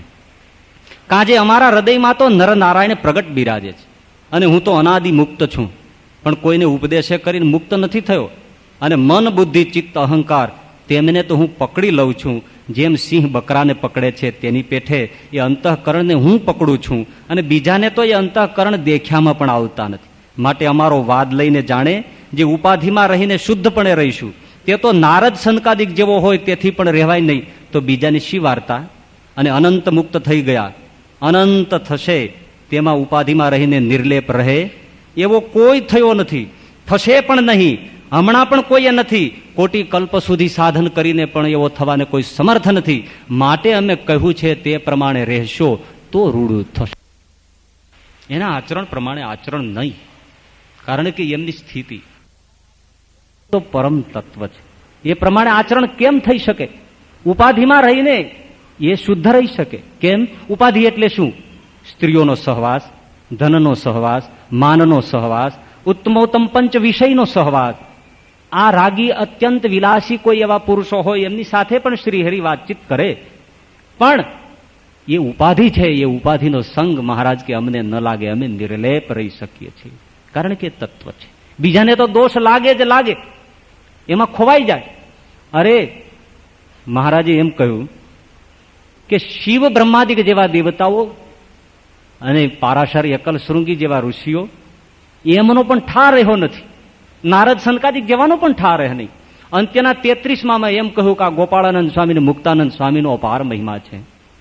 પણ જો એને અતિશય માનનો યોગ થાય, રૂપિયાના સોના મોહરના ઢગલા આગળ થાય અને રૂપવાન યૌવનવાન સ્ત્રીઓનો યોગ થાય, તો આજે આપણા સત્સંગમાં ઉતરતા છે એવા પણ રહે કે ન રહે એમાં પણ શંકા છે. કારણ કે પદાર્થનો યોગ જ એવો છે. જેમ દારૂનું પાન કરે તો પછી આપણે કેવા ડાહ્યા છીએ તો પણ ભાન ન રહે, એમ એ પદાર્થનો યોગ એવો છે, ધૂળ કરી નાખે. એક તત્વ જ છે જેને એ ન કરી શકે, અને એ જ અંત્યના 33માં એ બતાવી દીધું છે કે તત્સૃષ્ટ સૃષ્ટેષુ કોન્વર ખંડિત થી પુમાન ઋષિમ નારાયણ મૃતે યોશિન મય્યેહ માયા. એક નારાયણ સિવાય આ સૃષ્ટિમાં સ્ત્રીની માયાથી મોહિત ન થાય એવો એક તો નારાયણ છે, બાકી બધા જ એની માયામાં, સ્ત્રીની માયામાં આવી જાય. એનો અર્થ શું થયો? અહીંયા મહારાજ ગર્ભિતપણે બતાવે છે કે એવી ઉપાધિમાં કોઈ મુક્ત રહી શકતો નથી, નિર્લેપ અમે રહી શકીએ છીએ. મતલબ નારાયણ તત્વ રહી શકે છે, મતલબ કે હું એ નારાયણ તત્વ છું. ગર્ભિતપણે આ ઈશારો છે. ભલે આગળ એમ બોલ્યા છે કે અમારામાં પ્રગટ નરનારાયણ બિરાજે છે, અમે અનાદિ મુક્ત છે. એનો એક હેતુ છે. જ્યારે આચારની વાત ચાલે ત્યારે ગુરુ શિષ્યનો સંબંધ પ્રસ્થાપિત થવો જોઈએ. ઉપાસ્ય તત્વનો નિર્ણય આવે ત્યારે એ ભાવ ન હોય. ત્યાં સ્પષ્ટપણે ઉપાસકને પોતાના ઉપાસ્ય સ્વરૂપનું નિરૂપણ બતાવે. પણ જ્યારે આચારની સંહિતા શરૂ થાય છે ત્યારે તો ગુરુ શિષ્યનો ભાવ વધારે સુસંગત બને, કારણ કે એને એક આચારની શિક્ષા અપાય છે. એટલા માટે એમ મુક્ત ભાવથી મહારાજ વાત કરે છે, ગુરુ ભાવથી વાત કરે છે કે મારામાં નરનારાયણ પ્રગટ બિરાજે. પણ અહીંયા સ્પષ્ટ કરે છે કે એવો તો એક હું છું, બાકી સૃષ્ટિમાં બીજો કોઈ નથી. અનાદિ મુક્ત છું, કોઈને ઉપદેશે કરીને મુક્ત થયો નથી. રામાનંદ સ્વામીએ શ્રીજી મહારાજના એટલે કે ભગવાન સ્વામિનારાયણના એટલે કે સહજાનંદ સ્વામીના જીવનમાં, વ્યક્તિત્વમાં કંઈ પણ વધારો કરી આપ્યા હોય તો બોલો બોલો. રામાનંદ સ્વામી પાસે આવ્યા ત્યારે પણ પૂર્ણ વ્યક્તિત્વ જ છે. રામાનંદ સ્વામી સાથે મુલાકાત થઈ છે જરૂર, પણ રામાનંદ સ્વામી એમના જીવનમાં શું ઉમેરી આપ્યું? પૂર્ણ છે. એ તો ગુરુ શિષ્યનો સંબંધ સ્થાપે છે. સાંદીપની શ્રી કૃષ્ણના જીવનમાં શું પરિપૂર્તિ કરી આપે? સાંદીપનીની પૂર્તિ શ્રી કૃષ્ણ કરી આપે. એમ રામાનંદ સ્વામીને પોતાનો મિલાપ કરીને એમના હૃદયને પૂર્ણ શાતા આપે. એમનો જે સત્સંગ અને સમુદાય છે, એમના જે અનુયાયીઓ બનેલા હતા, એમના જે સાધુઓ બનેલા હતા, એના જીવનમાં જે કંઈ અપૂર્તિ હતી એને શ્રીજી મહારાજે પૂર્ણપણે પરિપૂર્ત કરી આપી. આ પૂર્ણ વ્યક્તિત્વ છે. ઓમ પૂર્ણમદઃ પૂર્ણમિદમ, એવું આ પરમાત્માનું સ્વરૂપ છે. એટલે મહારાજ કે અમારો કોઈ વાદ કરશોમાં, નહીતર જરૂર ભૂંડું થશે. એમણે જેમ કહ્યું છે એમ વર્તવું, એમ રહેવું. કારણ કે મહારાજ ઘણીવાર કોઈને ઐશ્વર્ય આપતા, શેખજીને, રવજી સુથારને, તોય કહેતા અમારી જેમ થાળ ન જમવો, અમારી જેમ વસ્ત્ર અલંકાર ગ્રહણ ન કરવા, અમારી જેમ સ્ત્રીઓના બહુ સહવાસમાં ન રહેવું, અમારી જેમ અમુકના અંતર ન જોવા, કારણ કે તમે સહન નહીં કરીશ, તમારું સી હેસિયત છે. એટલે મહારાજ આ ચેતવે છે. પણ આજે ઘણા એવા પણ વાદ, ગુરુડમ વાદ જેને કહેવામાં આવે છે, એવા ચાલ્યા છે. આ પણ એક સત્સંગમાં કુસંગ છે કે જે લોકો અવતારોનો દ્રોહ કરનારા છે, મંદિરોના દ્રોહ કરનારા છે, આચાર્ય પદની જે કંઈક ભાવના છે એને પણ મિથ્યા ગણાવનારા છે, આપણી જે દીક્ષા વિધિ છે એને પણ મિથ્યા ગણાવનારા છે, હનુમાનજી, ગણપતિ, શિવ એને પણ હાંસી ઉડાવનારા તત્વો છે. એવાને આપણે માનીએ તો આપણે કુસંગનો યોગ કર્યો છે. અરે એવામાં જયારે અમુક અમુક લોકો ભચકાઈ જાય છે, પછી એને લાખ સમજાવો તો એને સાચો સત્સંગ સમજાતો નથી. કારણ કે પેલા લોકોને વ્યક્તિ પૂજા છે, એવા ઘણા છે, આપણામાં પણ ઘણા છે. એને લોકો એના દંભમાં અટવાય છે, એની વ્યક્તિ પૂજામાં અટવાય છે, એના દેખાતા વૈરાગ્ય અને દંભમાં અટવાય છે. પણ આખરે હિસાબ શું આવશે એનો કોઈ તપાસ કરતું નથી. માટે શુદ્ધ ઉપાસના, સર્વોપરી ઉપાસનાને બાને અવતારોનું ખંડન કરી પોતાના ગુરુઓને પોતે આગળ થઈને નીકળી જતા હોય એવા જે સંત મંડળ હોય તેને દૂરથી પગે લાગી નીકળી જજો, નહીતર ભૂંડા હાલ થશે તમારા. મૂળ વાતને વિચારજો. એ વાતની શ્રીજી મહારાજ ઘણીવાર જોરદાર ભાવના આપે છે. બીજી વાત મહારાજે કરી, ભાઈ અમે ઉપાધિનું ગ્રહણ કર્યું છે એનો હેતુ છે. શું કામ? અમે જે કોઈને હેતે કરીને બોલાવીએ છીએ તે તો તેના જીવના રૂડા માટે બોલાવીએ છીએ, અથવા કોઈને હેતે કરીને સામું જોઈએ છે, બાઈ ભાઈ કોઈ હોય તોય, અથવા કોઈ સારા ભોજન કરાવે તેને જમીએ છીએ, કોઈ ઢોલીઓ બિછાવી દે તે ઉપર બેસીએ છીએ, કોઈ વસ્ત્ર આભૂષણ પુષ્પના હાર ઇત્યાદિ પદાર્થ લાવે તેને અંગીકાર કરીએ છીએ. તે તો તેના જીવના રૂડા વાસ્તે કરીએ છીએ, પણ અમારા સુખને વાસ્તે કરતા નથી. અને જો અમારા સુખના વાસ્તે કરતા હોઈએ તો અમને શ્રી રામાનંદ સ્વામીના સમ છે. આહા, કોણ સમ ખાય? અતિ કરુણા કરીને ન પહોંચી શકાય એવી બાબતો પણ રજૂ કરી. અને આ વચનામૃતમાં તો એમણે ભાઈ તોર બોલાવી છો. અત્યંત મને રામાનંદ સ્વામીના સમ છે, હું મારા સુખને વાસ્તે કાંઈ કરતો નથી, એટલે ભલા થઈને તમે મારા આચરણ પ્રમાણે આચરણ ન કરશો ને મારો કોઈ વાદ કરશો. ને બતાવ્યું છે એ પ્રમાણે રહેજો. એટલી વાત બતાવી. વળી પછી વાત કરી મહારાજે ફરી ફરીને કે અમારો કોઈ વાદ કરશોમાં. બીજું, પંચ ઇન્દ્રિયોનો આહાર છે તેને અતિશયપણે શુદ્ધ કરીને રાખજો. એ વચન ફરી ફરીને એ બતાવે છે. એ વચન અમારું જરૂર માનજો. અને આ વાત તો સર્વને સમજાય એવી સુગમ છે, માટે સર્વના સમજામાં તુરત આવી જશે. તે સારું સત્સંગમાં અતિશય પ્રવર્તાવજો, તેમાં અમારો ઘણો રાજીપો છે. એમ વાર્તા કરીને જય સચ્ચિદાનંદ કહીને શ્રીજી મહારાજ પોતાના ઉતારામાં પધારતા હવા એવી રીતે ગરડા પ્રથમ પ્રકરણનું 18મું વચનામૃતમ સમાપ્ત કરીએ છીએ. સહજાનંદ સ્વામી મહારાજની